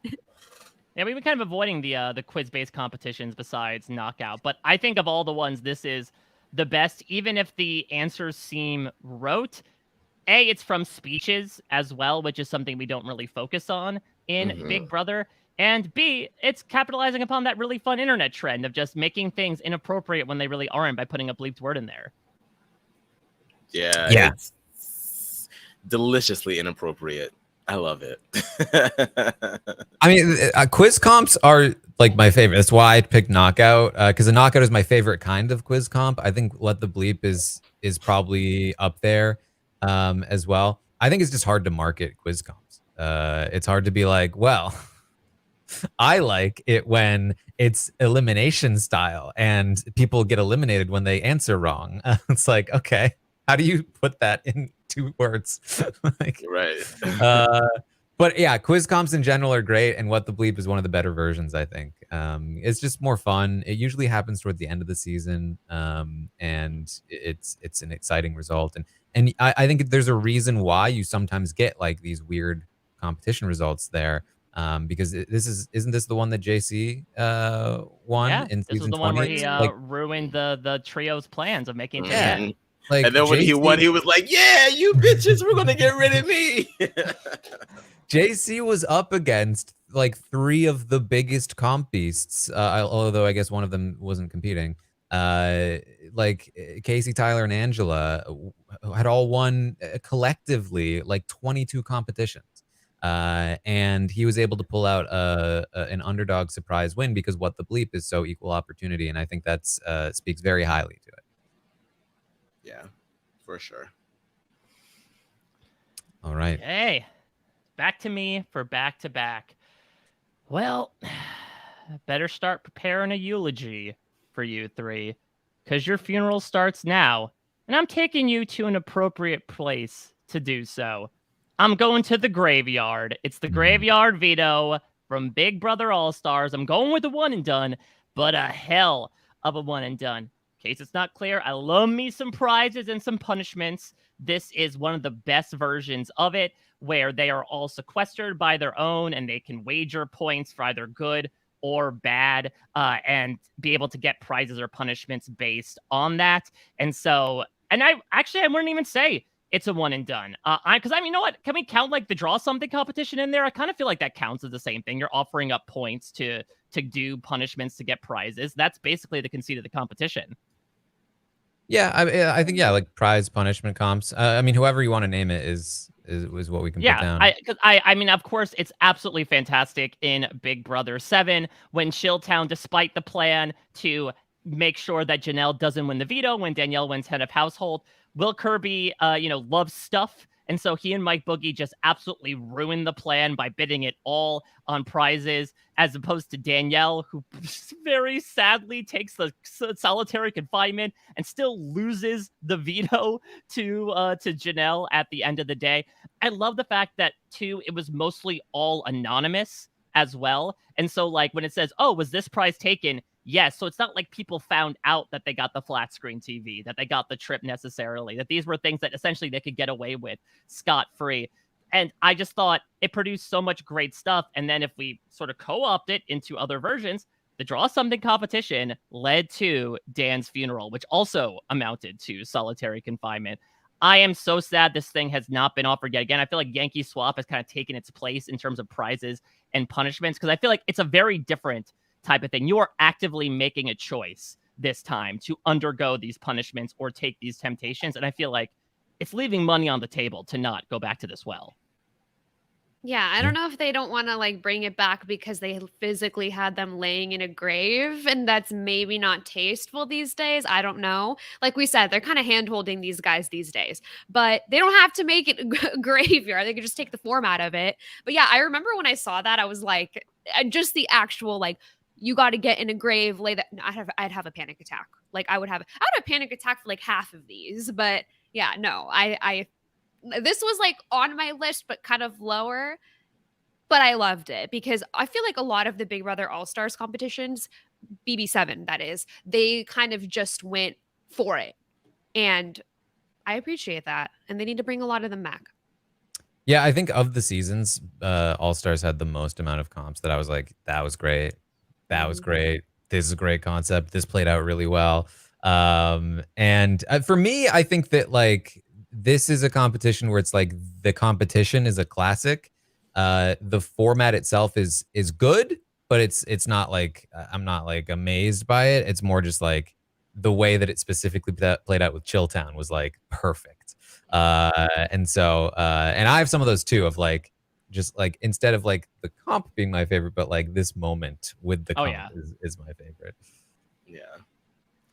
All right, so kick off round 4 here. Now, Amon blew my mind by making me remember, like, oh, OTT did invent some things. And so I'm going to take another one and done that is actually a one and done that, in my opinion, is criminal that it has not been used in other Big Brother seasons, though it has sort of been adapted in Big Brother Canada. Take it all the way back to the first HOH competition of BBOTT. I'm talking the BB bug, aka I guess you could call it the reverse safety chain, where if you remember, everyone in a very prescient time one person got given the bug, which means they can't win HOH. They subsequently pass it on to another person who cannot win HOH, and so on and so forth until one person was left by default winning head of household. I think this is a fantastic example of, again, seeing how the house stacked. This was the first HOH, so it wasn't necessarily like absolutely stamping the mark as to what the state of the house was, though that also might have put some people's eyes open immediately as to like, okay, they don't want you as HOH. That's, you know, that's sort of an issue. But I love the simplicity of it. I love the strategy of it as well, that of course, if it happened down the line, an alliance could just all pick each other and make each other safe. But in this like very fresh concept of these people having no idea what they're doing, this is a brand new format, brand new cast of characters, and this brand new competition. Like everyone is in the same boat right now. And so they flounder a bit trying to figure out, okay, who is going to be doing what? Who is going to be safe? Who is going to be not safe at the end of the day? It's also strategic. You could try to plan with people like, okay, I'll pick you. You pick this person to leave this person HOH at the end of the day, because that's the other twist as well, is that it's not like the person at the end is eliminated. They get crowned HOH. And so that's an outcome you actually want to plan for. I think there's so many little strategic maneuvers that can be negotiated through this competition alone, which again makes me so angry that this is something they haven't brought back in some capacity outside of the safety chain concept in Big Brother Canada. Yeah, it's kind of like a better version of some of the very old school style of first HOHs, where it was like basically you just voted for the HOH.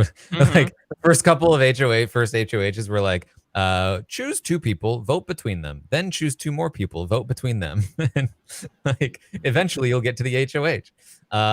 This is like a much better version of that. I agree. It works best as a first HOH, as you're still like getting to know people and just like you're immediately passing judgments, making choices, you know, making friends and enemies, and it's a fun way to kick it off, I think.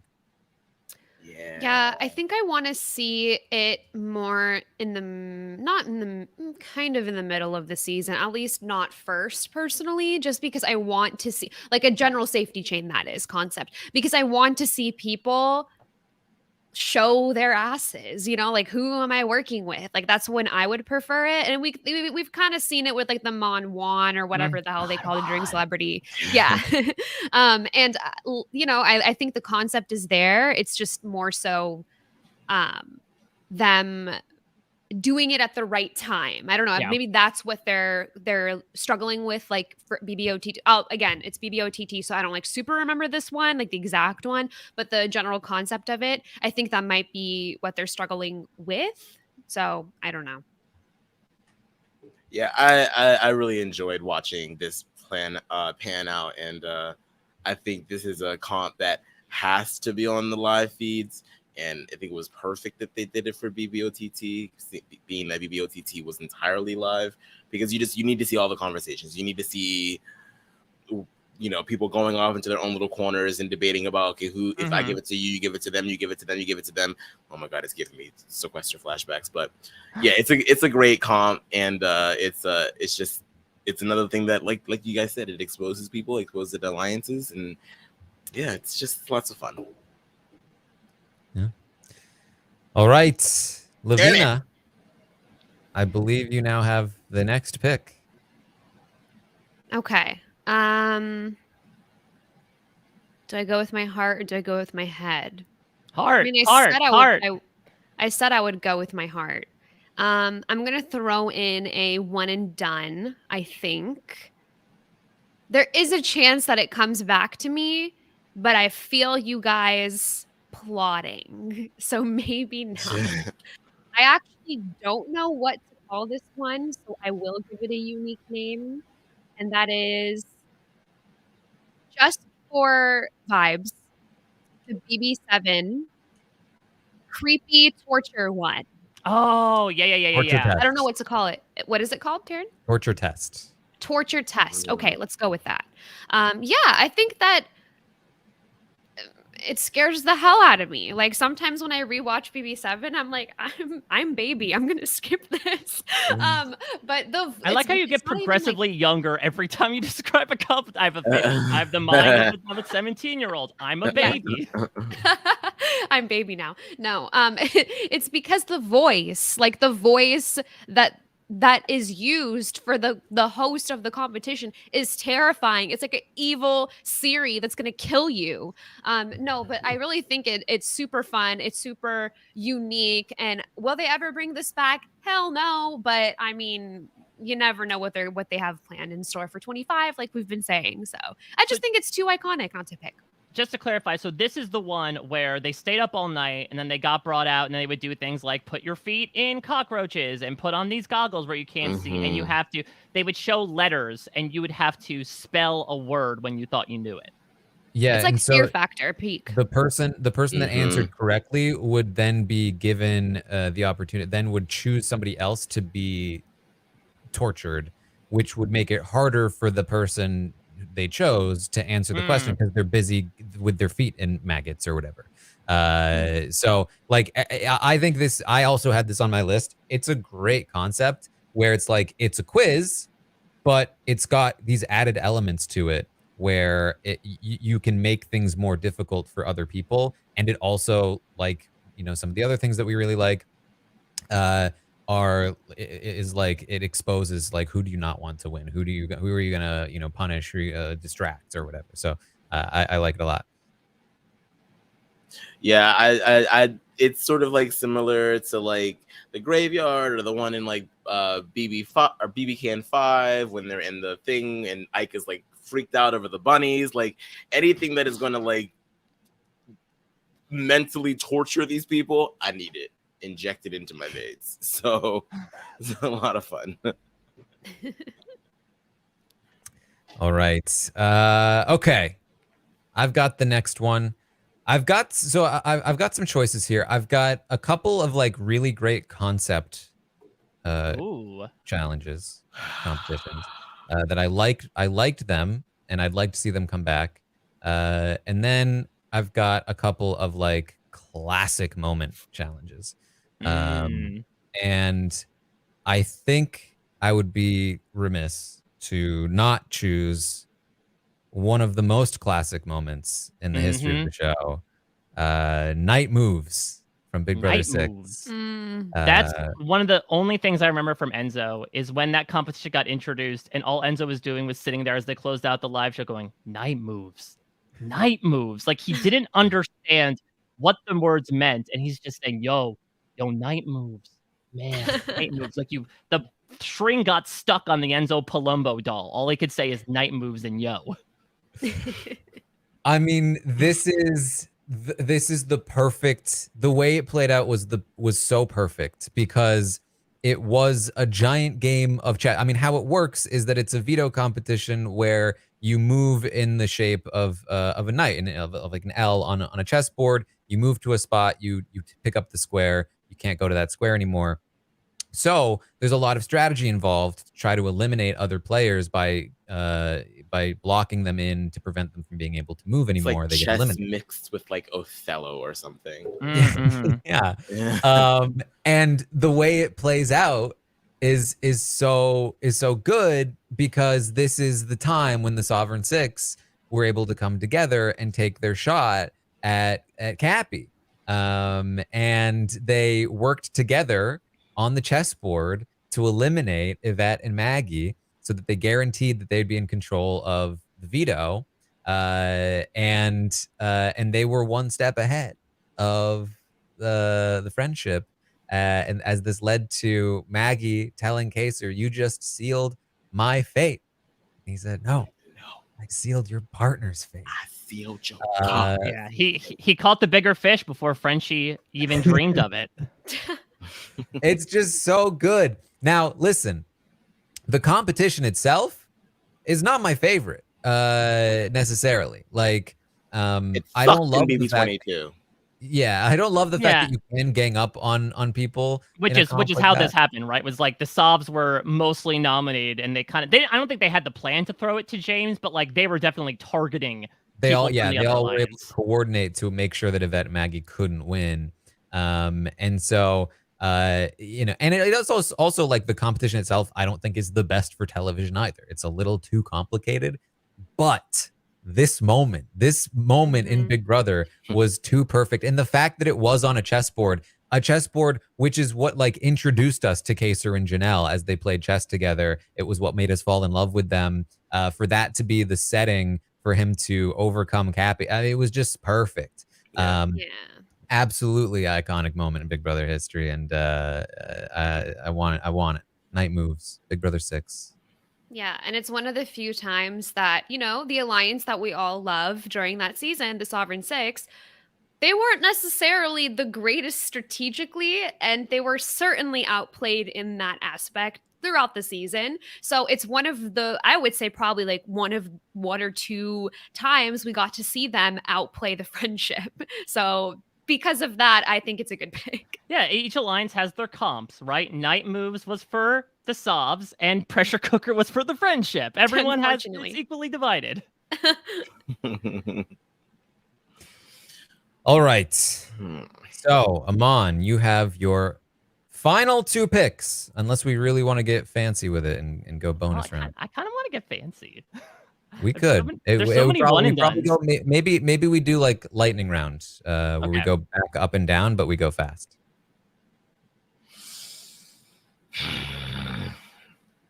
Okay. I think I'm gonna go for the stay and fold competition. Mm.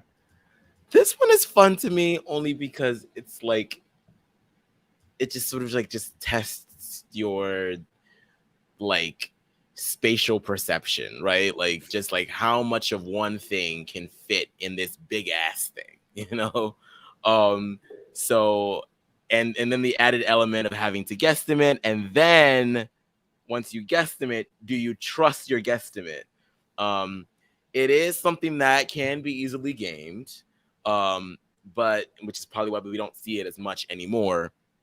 But the general concept of it is something that I've always sort of enjoyed. And it just it's another one of those competitions where you can kind of play along with as an audience member, like looking at the objects. So I will go for stay and fold. I love this just because I'm biased, and my girl Jen Johnson's HOH win. My girl took a guess and she was the closest. That is my version of Taryn's iconic Sovereign Six moment. That's mine. That's your I sealed your That is partner's mine. fate. So I love the pick. I don't like the stay fold concept. I do like the carnival guess how many things are in this thing. For whatever reason, I love when Big Brother contestants are forced to do math. It's like asking a dog to walk on its two legs. It's very difficult to do. And so when it's like, this is how many gumdrops fit in this bowl. How many gumdrops are in this much larger bowl? To watch them like try to do stuff on the fly is always absolute candy to me, much like said gumdrops. Yeah, I agree. I think it's honestly a better comp without the stay fold function. I think like I get why it was there. I think it was good before it was gamed, but the fact that it's been gamed, it kind of it ruins it for me. Like, because even if they don't game it because they don't know how, I'm just like, okay, so they don't know. Like they're not doing it optimally. So I'm still annoyed if they don't game it because it's gameable. So you might as well just remove it, I think. All right, let's do a quick catch up before Amon picks his next one. 5 rounds in, yeah. Here is the board. We have for Mike, pressure cooker, Yankee swap, face morph, graveyard veto, and the BB bug safety chain. Lavina has the black box, the wall comp, slip and slide, what the bleep, and torture test. I have the knockout quiz, OTEV, tiny veto, how bad do you want it, and night moves. And Amon has hide and go veto, BB comics, corn maze, spelling comp, and stay or fold. Okay. Amon has another pick, and before we get to our lightning round. I really wanted both the safety chain and the tiny veto. I'm so sad.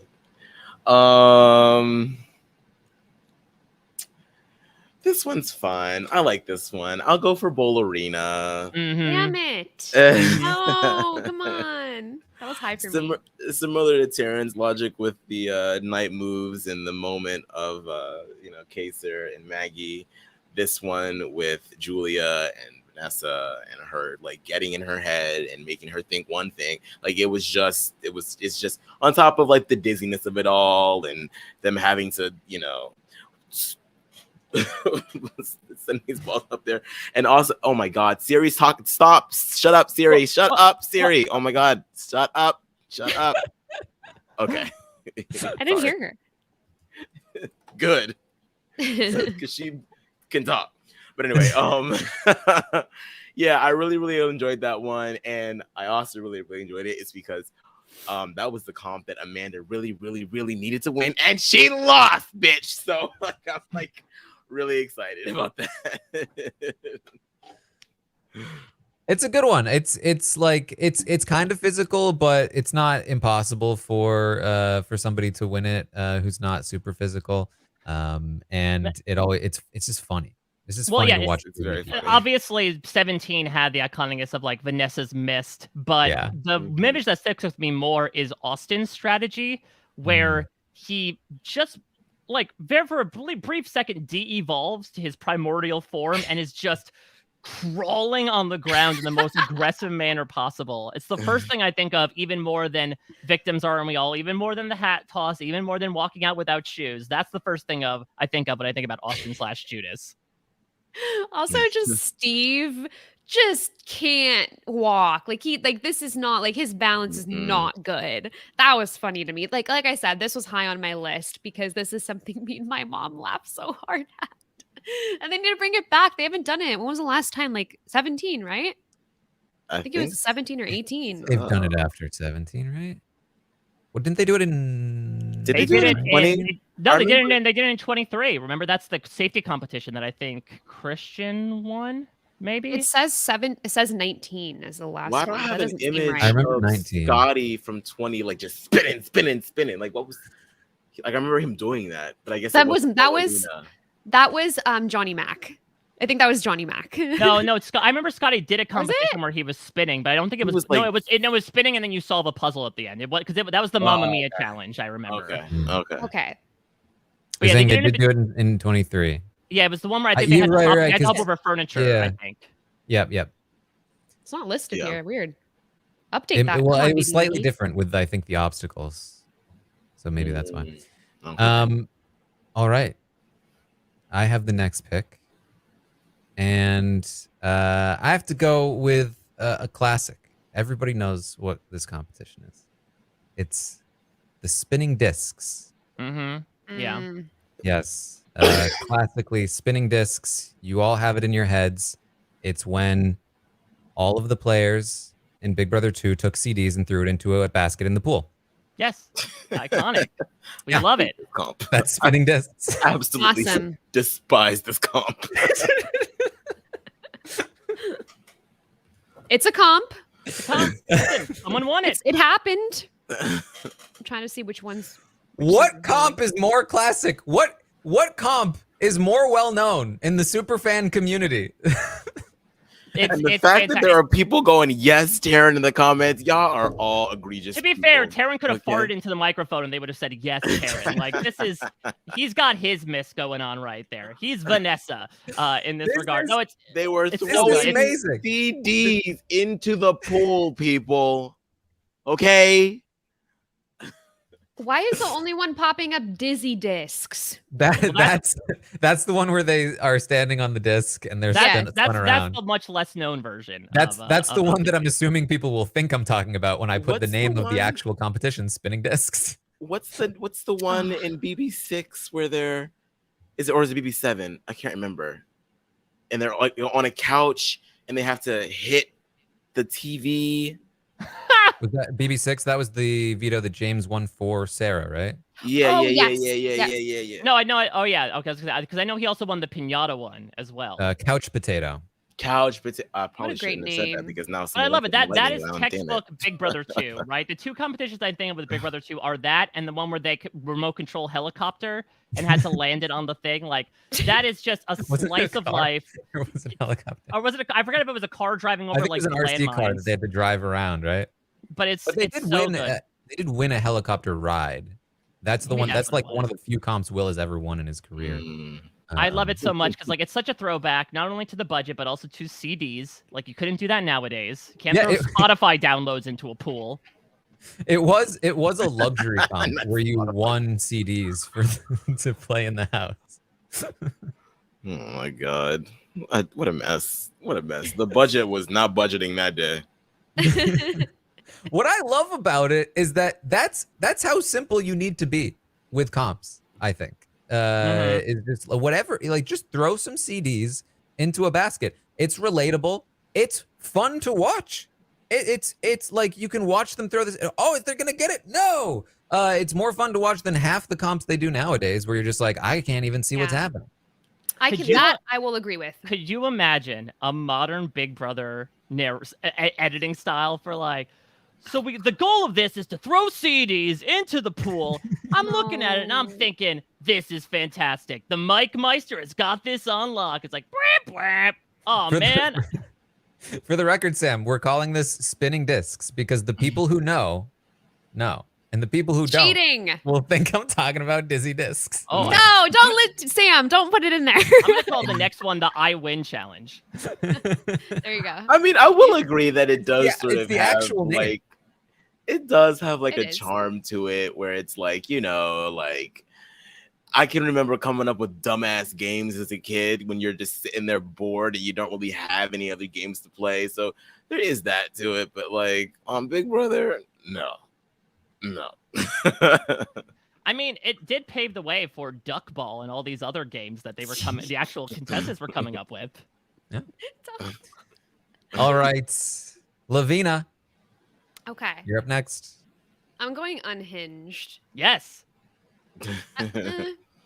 Should I wait for unhinged for lightning round? No. You just want to win, Mike. Screw those hinges off. Hmm. We don't need a door. Doorways open. Doors are implied. Sorry, before I'm stalling, but like, can I just say when I'm on the Big Brother wiki, why are the popular pages Corey Brooks and Andrew Tate? All right, Wow. I'm grabbing some water because I don't like that. people are thirsty. I Okay, mean, Corey just got married at least.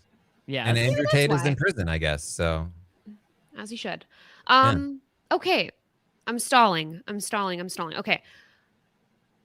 I'm gonna go with a competition that's neither a veto, an HOH, or a food comp, or any of the sort. I'm gonna go with Caitlin Herman's puzzle. Oh, off the board. Interesting. that's a clever one. That's a clever one. Yeah, you know, Technically a challenge. Self-explanatory. It was what, 4 pieces? 3, Six. 4, 6. Okay. I mean, it wasn't 20, so whatever it was extremely captivating. I think Big Brother 20, obviously, you know, it was a lot of fun to watch while Caitlin was there, the first half of the game. She had my heart racing. I was like, okay, well, clearly she's going to get this together. And then when she does it, it's like, I mean, clearly they wanted her to get back into the house, and she did not manage to even take that bait. So I don't know. I needed to have this. Amon, what is it? I just ran all the way back upstairs because I'm so pissed. Why does this happen to me every draft that I'm Well, in? now we're all equal opportunity offenders. We all took a pick that Amon wanted. This feels nice. You know what? I am Oh, never man. doing a draft again. You know what, Sam? Don't even ask me to do it for BBB 25. I quit, okay? Come I on, quit. you got to start picking with your heart. You take the ones you want while you have the chance. But then every time I do that, people... Should have I'm been in a better at very BB trivia, emotional, man. That's all I'm gonna say. Position, okay? It's I a love great it. comp, Lavina. Good for you. It's an incredible moment of television. We all knew where we were the night Yes. when we thought a guarantee was not going to happen. And I'm not talking about November 2016. I'm talking about July 2018 when Caitlin Herman failed to put together the puzzle that would have given her that extra life in the game. And they were dead set on that, right? Wasn't that the thing that like Sam didn't even use her advantage. It just expired. And so whoever it was going to be evicted, it was going to be used on. And the fact that it still didn't work out is pretty dang incredible. I will never forget that night on social media too. Like, and then like all of the rumors that we were hearing about Alison Grodner herself watching the screen and shaking her head because she was just like, I cannot believe that this girl cannot figure this out. We rigged this for you. Like, we rigged this for you. We were rooting for you. And yeah, it's incredible just to watch her start off so in it to win it, and then the slightest hardship just begins to turn into a bigger hardship, and the whole thing literally comes tumbling down. And then there's like a delay for the feeds that the house guests are getting downstairs. So they're still cheering her on, even though the time has been run out. And you see her for one moment, like hear them cheer and then try to run back to complete it. But I was like, no, girl, you're done. Like, She walked back into the house to like walk out the door, right? and they then were all like, walk "It's of okay, shame, it's okay." like, and, like, the tepid Like, ass nope, hugs, it didn't like, happen. It didn't happen. I'm sorry, I would have felt bad for her, but if I was one of those house guests, I would have laughed in her face. I'm sorry, I would have. Oh yeah, I mean, girl, what are you it's like doing? a 6-piece puzzle. It was 6 pieces, and it's you. It It's is you. you. Do you not know how you're shaped? Like, I remember covering American Ninja Warrior at the same time and realizing that week that people were completing an entire American Ninja Warrior obstacle course in less time than she had to make that puzzle. You're like, oh man. oh my god. I couldn't help myself, you guys. No, absolutely not. It's a fantastic pick. All right. I wasn't this sure if it counted as a competition because it's like one person, but I guess it's a competition against herself. Yeah. So- Yeah. All right. I'm going to go with... You know what? I'll go with another recurring one. And it has an infamous moment related to it. I'd say more infamous than famous. But I really like the challenge because it is distinctly different for HOH. HOHs were usually used to quizzes or some sort of physical thing. And this really isn't that. I'm going to finish off by going ready, set, whoa. Mhm. Obviously, it has a one-legged woman winning a race because of what Crouching Paul is Christmas able... hidden foot. Yeah, it's able to do by having everyone purposely false start. But what I really love about this is it tests, perhaps with the exception of knockout, like something that, you know, doesn't really get tested much like Tiny Veto, which is reaction time. It's you stand in those blocks until you see the word go, and then you just run and hit the button. There's like a slight speed aspect, but it really is about who is quickest on the trigger in that regard. And so I just really enjoy it for that thing. I love the fake outs when they show like glow or blow to like make people think that it's going to happen. I think they changed it in 22 where it was like you have to do math and like whatever adds up to 13 or something like that. So again, Big Brother contestants doing math, fantastic. And I think it also has the additional benefit of just serving as, in my opinion, the perfect microcosm of Paul's influence in the game and what they were able to do to simultaneously convince every single person in a very certain order to throw the competition so the exact person they wanted won it. It's an absolute wild competition in that regard. That was wild. It's a good one. It's I mean, I will say it's kind of like the worst version of Buzzkilled from Big Brother Canada, because it has that physical running aspect. But it's still a good concept. And I agree. I think the fact that it like showcased what was happening on Big Brother 19, just like condensed down, is really interesting. But I was hesitant to pick it for that reason. I feel like it represents everything that a lot of people hated about Big Brother 19. Yeah. I was going to just say that it was probably that moment was so demoralizing for everyone watching because we're at that moment, we're aware that this is just an exhausting season to watch across the board. But then we see that happen and it's like, we can't get anything. Like we can't get anything going our way. Like it's just over. Like write the season off. Like that's how I felt when I was watching that. I was like, okay, I don't know if I'm going to continue watching this. I did, obviously, but we were a captive audience for that shit. That was crazy. that was entirely crazy. But I guess she redeemed herself by winning it in BB22.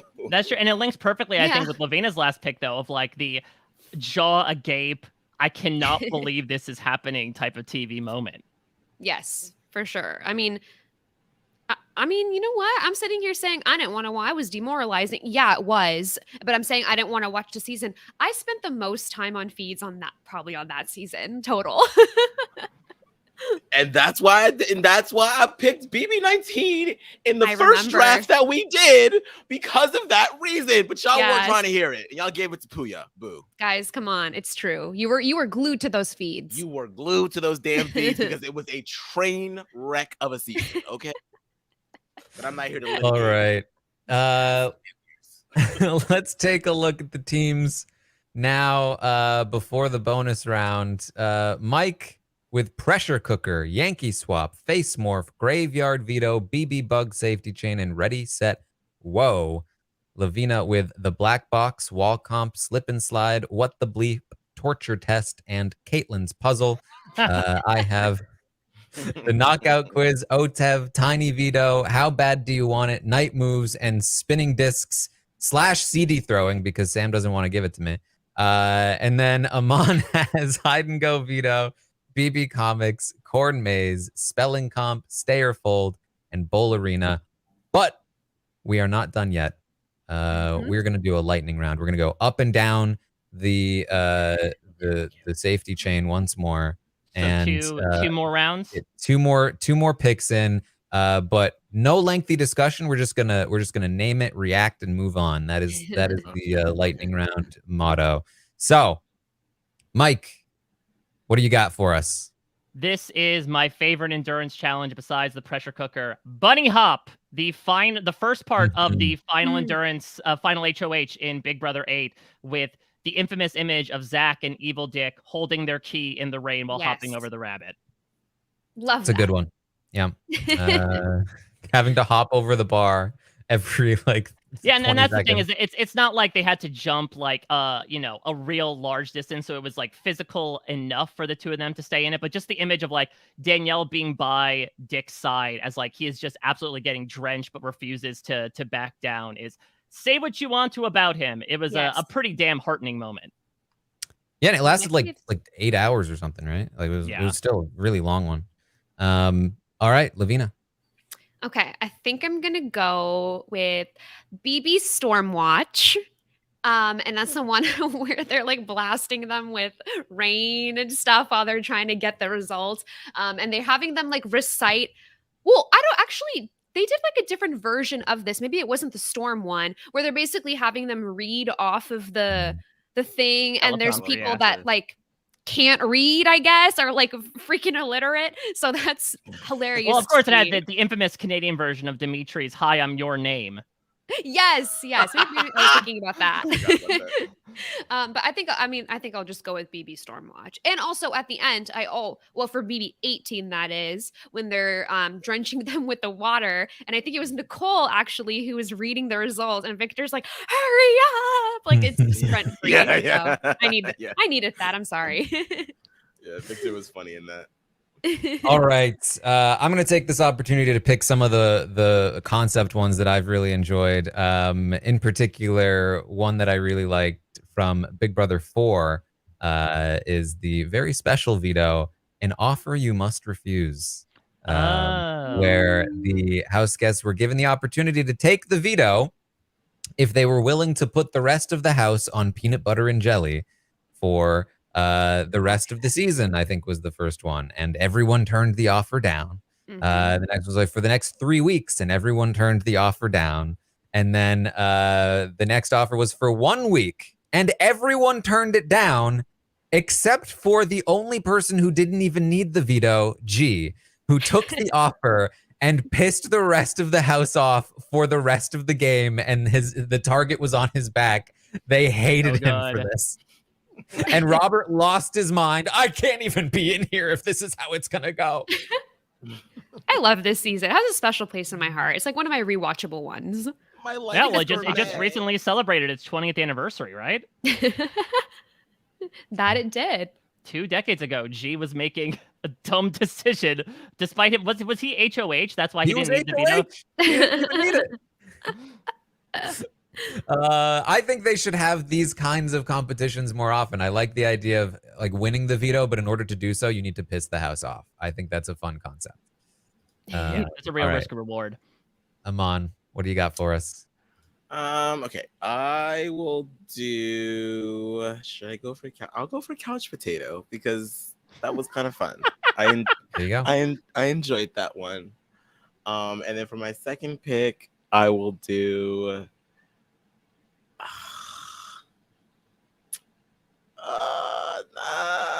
I mean, I do kind of like this comp, but it's kind of stupid, but I like it.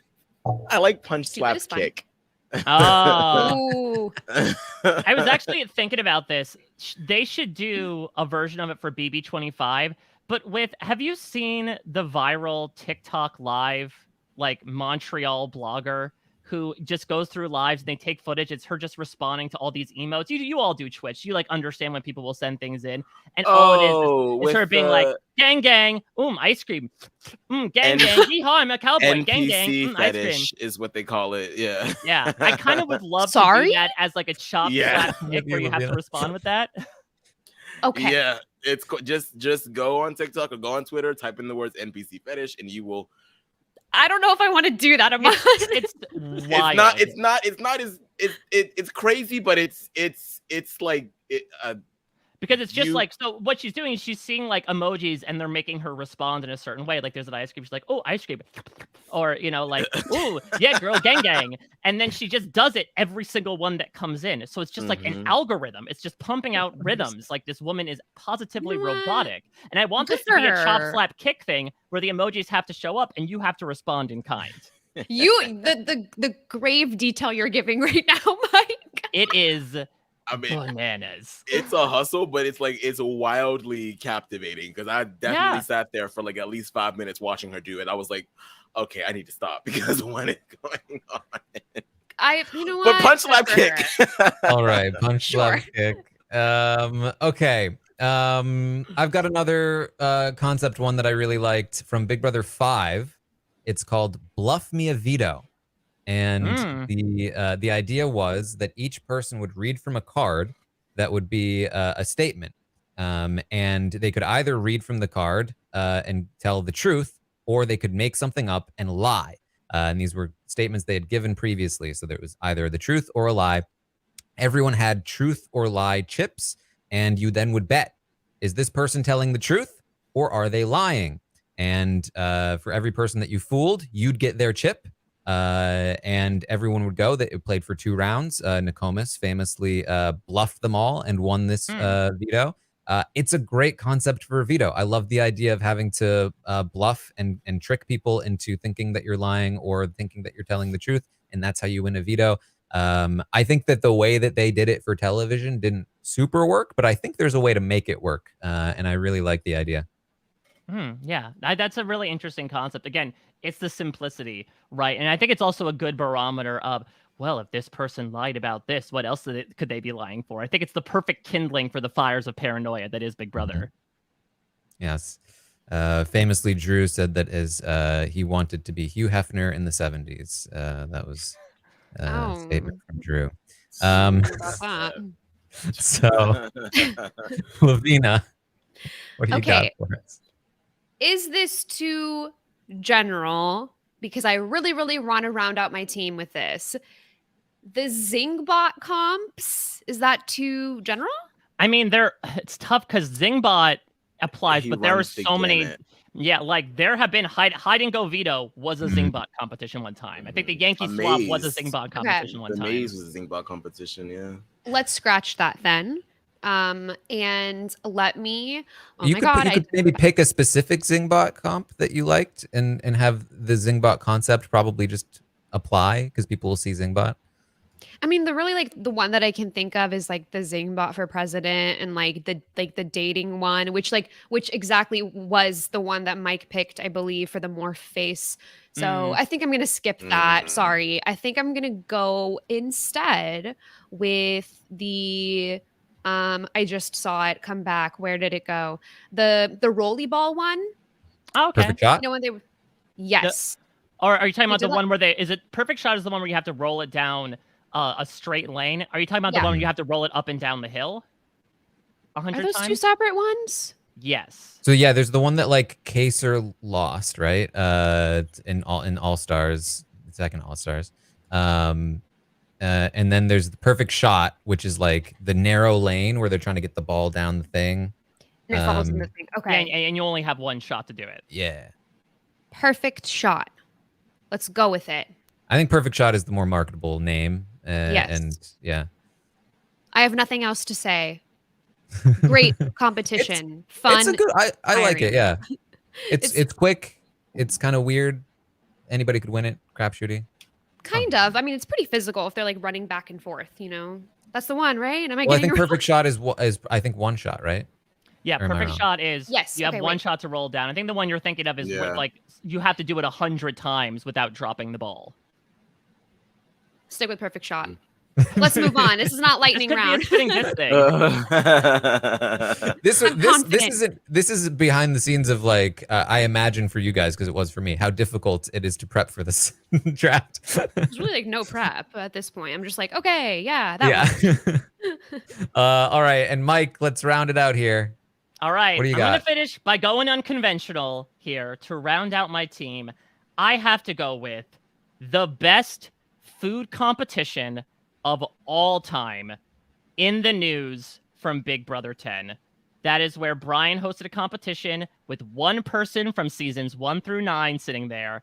They gave Oh. headlines from today's news, and Love the it. Big Brother 10 house guests had to guess whether or not it was in the news. It was gold. I rewatched fun. Big Brother 10 recently on Netflix for Isaiah's project, and not only is it incredible, but I think it's so fantastic. It has multiple factors of first, people reacting to, oh my God, Brett Favre is on the Jets now. How is this happening? To like, oh yeah, Britney Spears, of course, would do this thing. Wait, she did it. Like having people genuinely react to things that may or may not be in the news is, again, a concept that I thought would get brought back multiple times and surprisingly has not. I feel like this is something you could do, especially given our modern day culture, every single goddamn year. There's so much crazy shit happening in the news. Make this a staple, BB producers.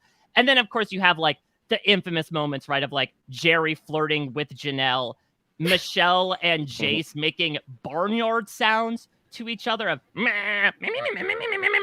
like it's, and then to have Brian show up as well and like completely deadpan. That's another Casey instance of like him being eliminated first and hosting the competition.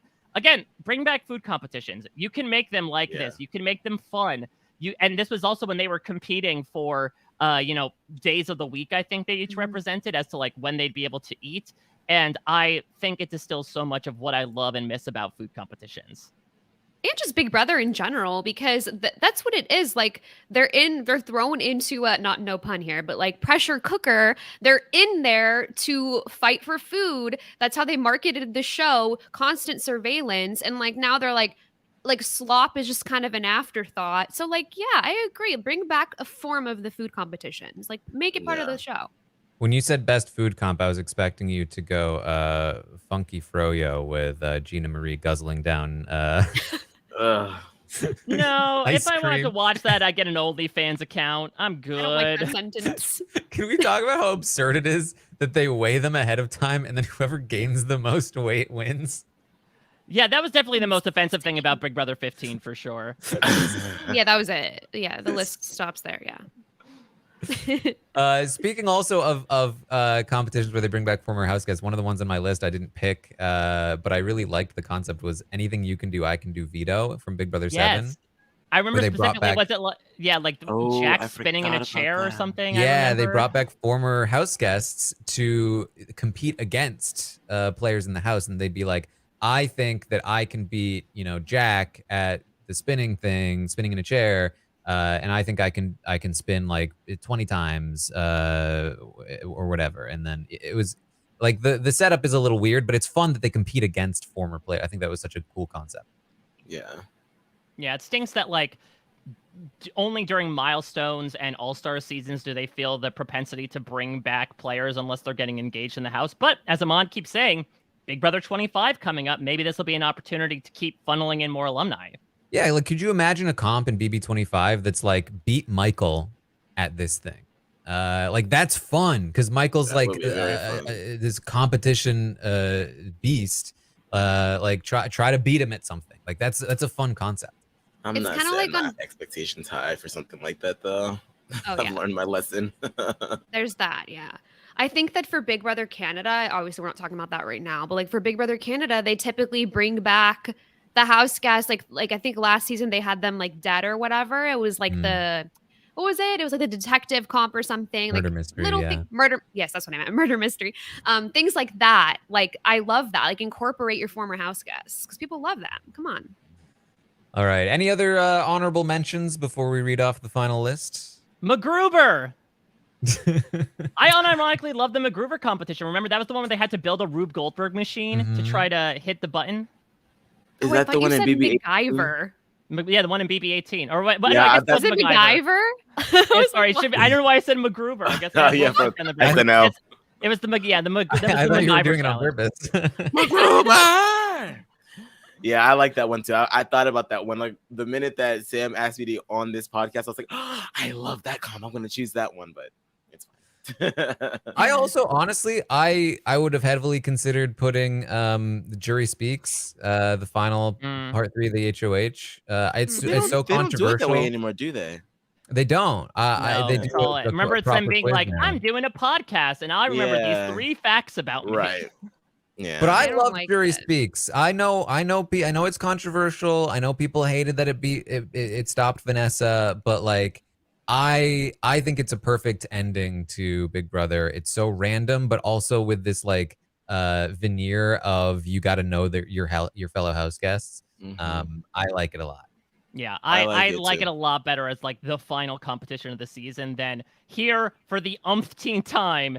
after just doing a part 2 that's focused around what do you remember is what do you remember? And it won't change anything, but it's also perhaps a nice way to gauge the jury as well. If, depending on how people are gauging, like, how accurate the responses are. Some people are just trolling to troll, right, in terms of jury members. Mm-hmm. Yeah, and I think that the new one, like, they tie it. It's always tied. Like, it's always tied. It's not fun to watch. It's not good TV. So bring back a crapshoot.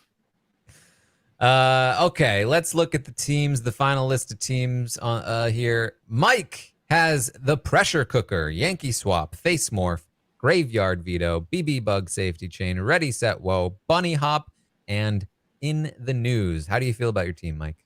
I'm feeling pretty dang good. I think we've got a good amassing of the veterans, those that have been in for a while, but still putting in the legwork, and then a couple of like hot upstarts, those that had like 1 or 2 good seasons, then disappeared into that good night, and we just want to call them back.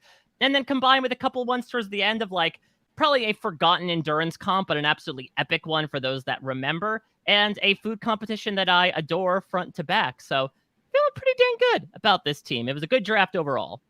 I feel like it's a pretty strong team. You've got the heavy hitters up top. You've got you really like you didn't really miss, I think, with any picks. I think your weakest is potentially Ready Set Whoa because of its Big Brother 19 proximity, but even that, like, it's still a pretty good pick. So I think it's a pretty strong team.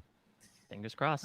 Lavina has the Black Box, the Wall Comp, the Slip and Slide, What the Bleep, Torture Test, Caitlin's Puzzle, BB Stormwatch, and Perfect Shot.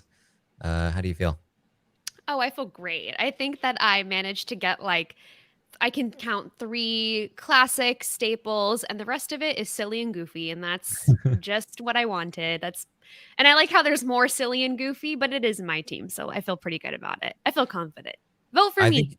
I think you've got some big. I think Wall Comp, What the Bleep, Caitlin's Puzzle are like huge. Slip and Slide is big. Black Box is good. For the like, for me, it's also like what are people gonna know? Like, are they gonna know what this is? And I think for the most part, other than Torture Test, I think they're gonna know what these are and remember most of them fondly. And those that do know Torture Test are gonna be like, "Ooh, that's a good one." Mm-hmm. Yeah, true. That's like the deep cut B-side reference for Big Brother fans. See, I've got too many of those on my team. I've got the Knockout Quiz, OTEV, Tiny Veto, How Bad Do You Want It, Night Moves, Spinning Discs, An Offer You Must Refuse, and Bluff Me a Veto. No, say the whole thing, Terrence. Spinning discs / Well, I don't know why CD I'm the only one that didn't get to have full control over my branding, but you've won too many of these. That's why we're handicapping you a little bit. I mean, listen, this is especially the first 5 picks are incredibly solid, responsible for some of like the biggest BB moments that we've seen. The last 3 seem a little almost AI generated in terms of names, but this is another BB side where I think if people know, then they know. I might see, like my Karen pick last week. I might get some deep cut super fans that really appreciate those picks. And then maybe I get some big namers with OTEV and Tiny Veto. But I don't know. I feel like maybe a dark horse in this one. I feel like I've got maybe a shot, but I think I don't know how good it is. We'll have to see. Amon has Hide and Go Veto, BB Comics, Corn Maze, Spelling Comp, Stay or Fold, Bowl Arena, Couch Potato, and Punch Slap Kick. How do you feel? I feel like I have a few like I mean, obviously Hide and Go Veto and maybe a little bit of BB Comics is sort of like the heavy hitters on my team. But I feel like I have like a nice like smattering of like old reliables, you know what I mean, with the exception of maybe like Couch Potato, because that might be a little bit more obscure, and Punch Slap Kick might be a little bit too goofy for some people. But I mean, I like my team. It's not as edgy as I usually try to be, but I feel like it's okay. I like it. Let's make one thing clear. If you're looking at a Big Brother competition and you're like, that's too goofy, you need to look in the mirror and realize what show you're watching. Look inward. I can't believe no one picked the part 1 of the final 3 HOH that was like the cats. What? or It's- the weenies. Oh I don't yeah, know. no I one, don't know no why. one Okay. gets, no one gets between me and my wiener. Yeah, that was Big Brother 18, right, where they had to go from like catnip to jumping on a wall and hanging Yeah. on, like, Oh, yes. or That Big shit Brother was 19, where wild. they had to grab onto the chariot with the unicorns that were farting in their face. Mm, yeah. They just do shit. Exactly. All right. Well, that's the list. We will be posting this poll over on Twitter. So go vote in the poll for who you think has the best team of competitions. I forgot we also posted, I think we tried to post some kind of YouTube poll last week to see if there would be any difference in the results. I don't know if Sam can try and pull those results up. But those is just a side poll to see how it goes.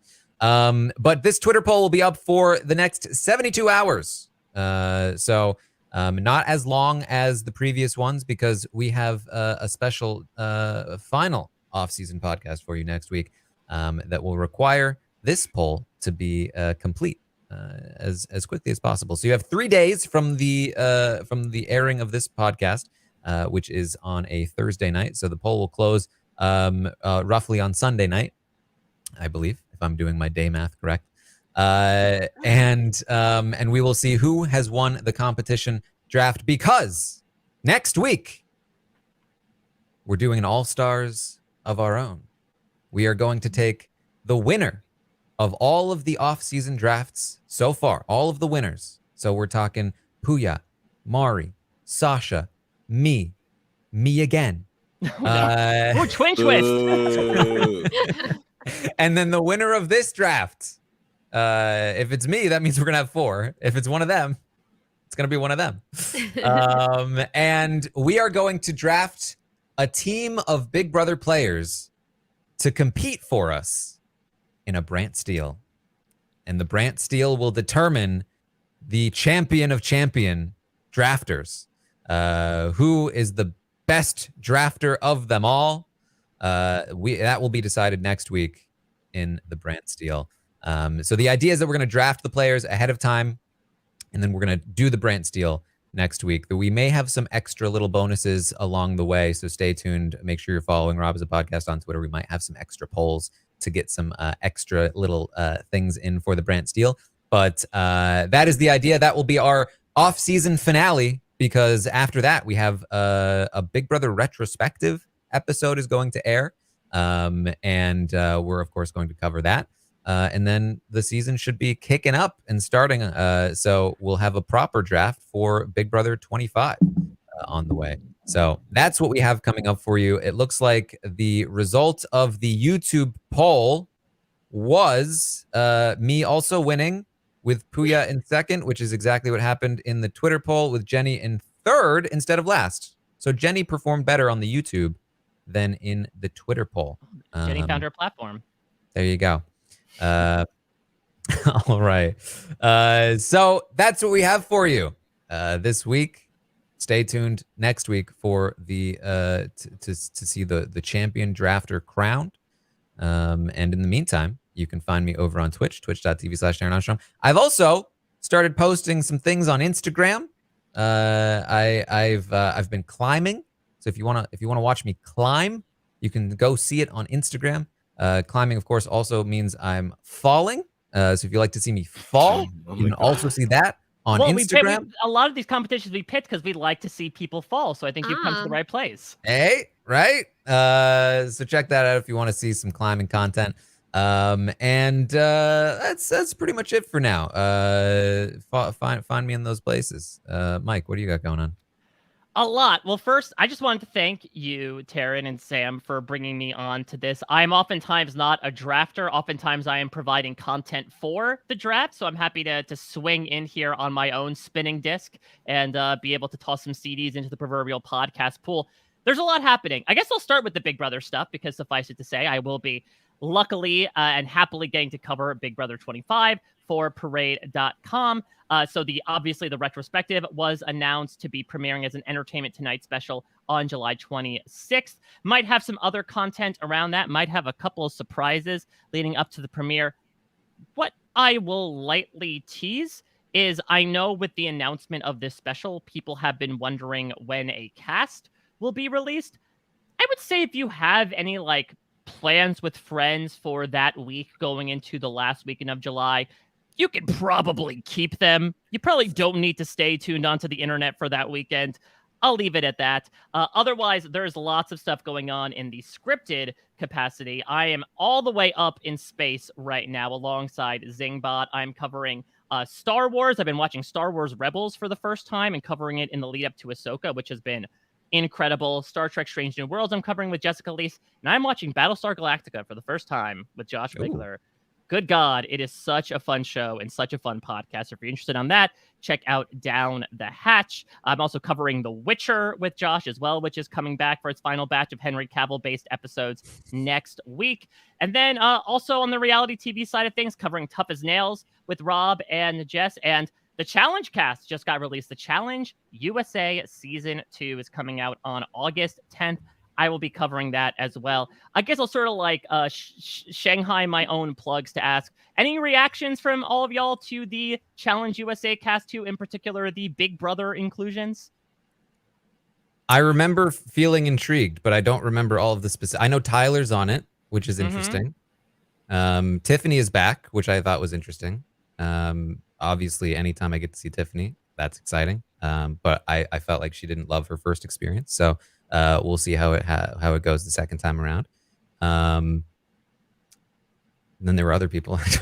Yeah, so, so we have sort of like, so we have the newbies, which is like Tyler, Amira, Alyssa from Big Brother 24. We have the returnees from the Challenge USA, which is Tiffany and Alyssa Lopez. And then we have bringing in Josh, Fessy, and Pauly, who are technically Big Brother, but have made a name for themselves in more ways than one on the Challenge. Pauly's roster. back. Yeah. It's always I don't Interesting. understand this show because it's like always the same people on the cast. I just don't get it. That's the I know this appeal. one's CBS, but more so MTV's. I don't get it. Oh, Monty? Yep, Monty's on there. Okay. I think I'll try to give it a shot. I tried with the first season, and then I don't know what it is about the challenge. I don't know. I can just like Yeah. never like really sink in. But I'll give it another shot. Oh yeah, and because Chanel from Survivor. Yeah, we got Yeah, some good Chanel's Survivor on. people. We got Chanel, Cassidy, Michaela, Michelle. It's going to be an interesting cast at least. And listen, it's airing. I think it's airing right after the eviction episodes on Thursday nights once Big Brother starts. So could just be a nice double 1-2 punch slap chop of reality TV content on Thursdays. You can follow all the stuff I'm doing on all social media platforms at a Mike Bloom type. All right, Lavina, what do you got going on? I'm just excited for Big Brother 25. Yeah, you can follow me on. So I'll keep mine short and sweet. I don't have as much going on as you guys. But you can follow me at LPabs with 2 S's on Twitter. Right, and Aman, when you're not still recovering from Beyonce. Yeah, I'm sorry if my energy was just a little off tonight. I'm like, guys, I've been in such a state. Like, I don't know how to explain it. Like, I'm floating right now. Anyway, you can follow me everywhere at Amon Adwin. The finale for All Stars 8 of Drag Race is going to be tomorrow, like in the next couple of hours, actually. So, yeah, I'm covering that with Beth and Liana, waiting just like the rest of you for BB25, and that is it for now. I'm on just to like not get your hopes up. I don't believe tomorrow is the All Stars finale. What do you mean? Oh wait, no, not the finale. I'm sorry. The penultimate episode. Next one is What the could finale. they possibly be showing? We're getting the Fame Games episode tomorrow. Oh, that's Pardon. right. I'm so tuned out. Yeah. I'm not loving the season, you guys. That's a different convo. Yeah, I don't blame you. I don't blame you. All right. Well, that's what we have for you tonight then. Thank you all so much for joining us for this competition draft. Make sure you go vote in the poll, and we will see all of you next time.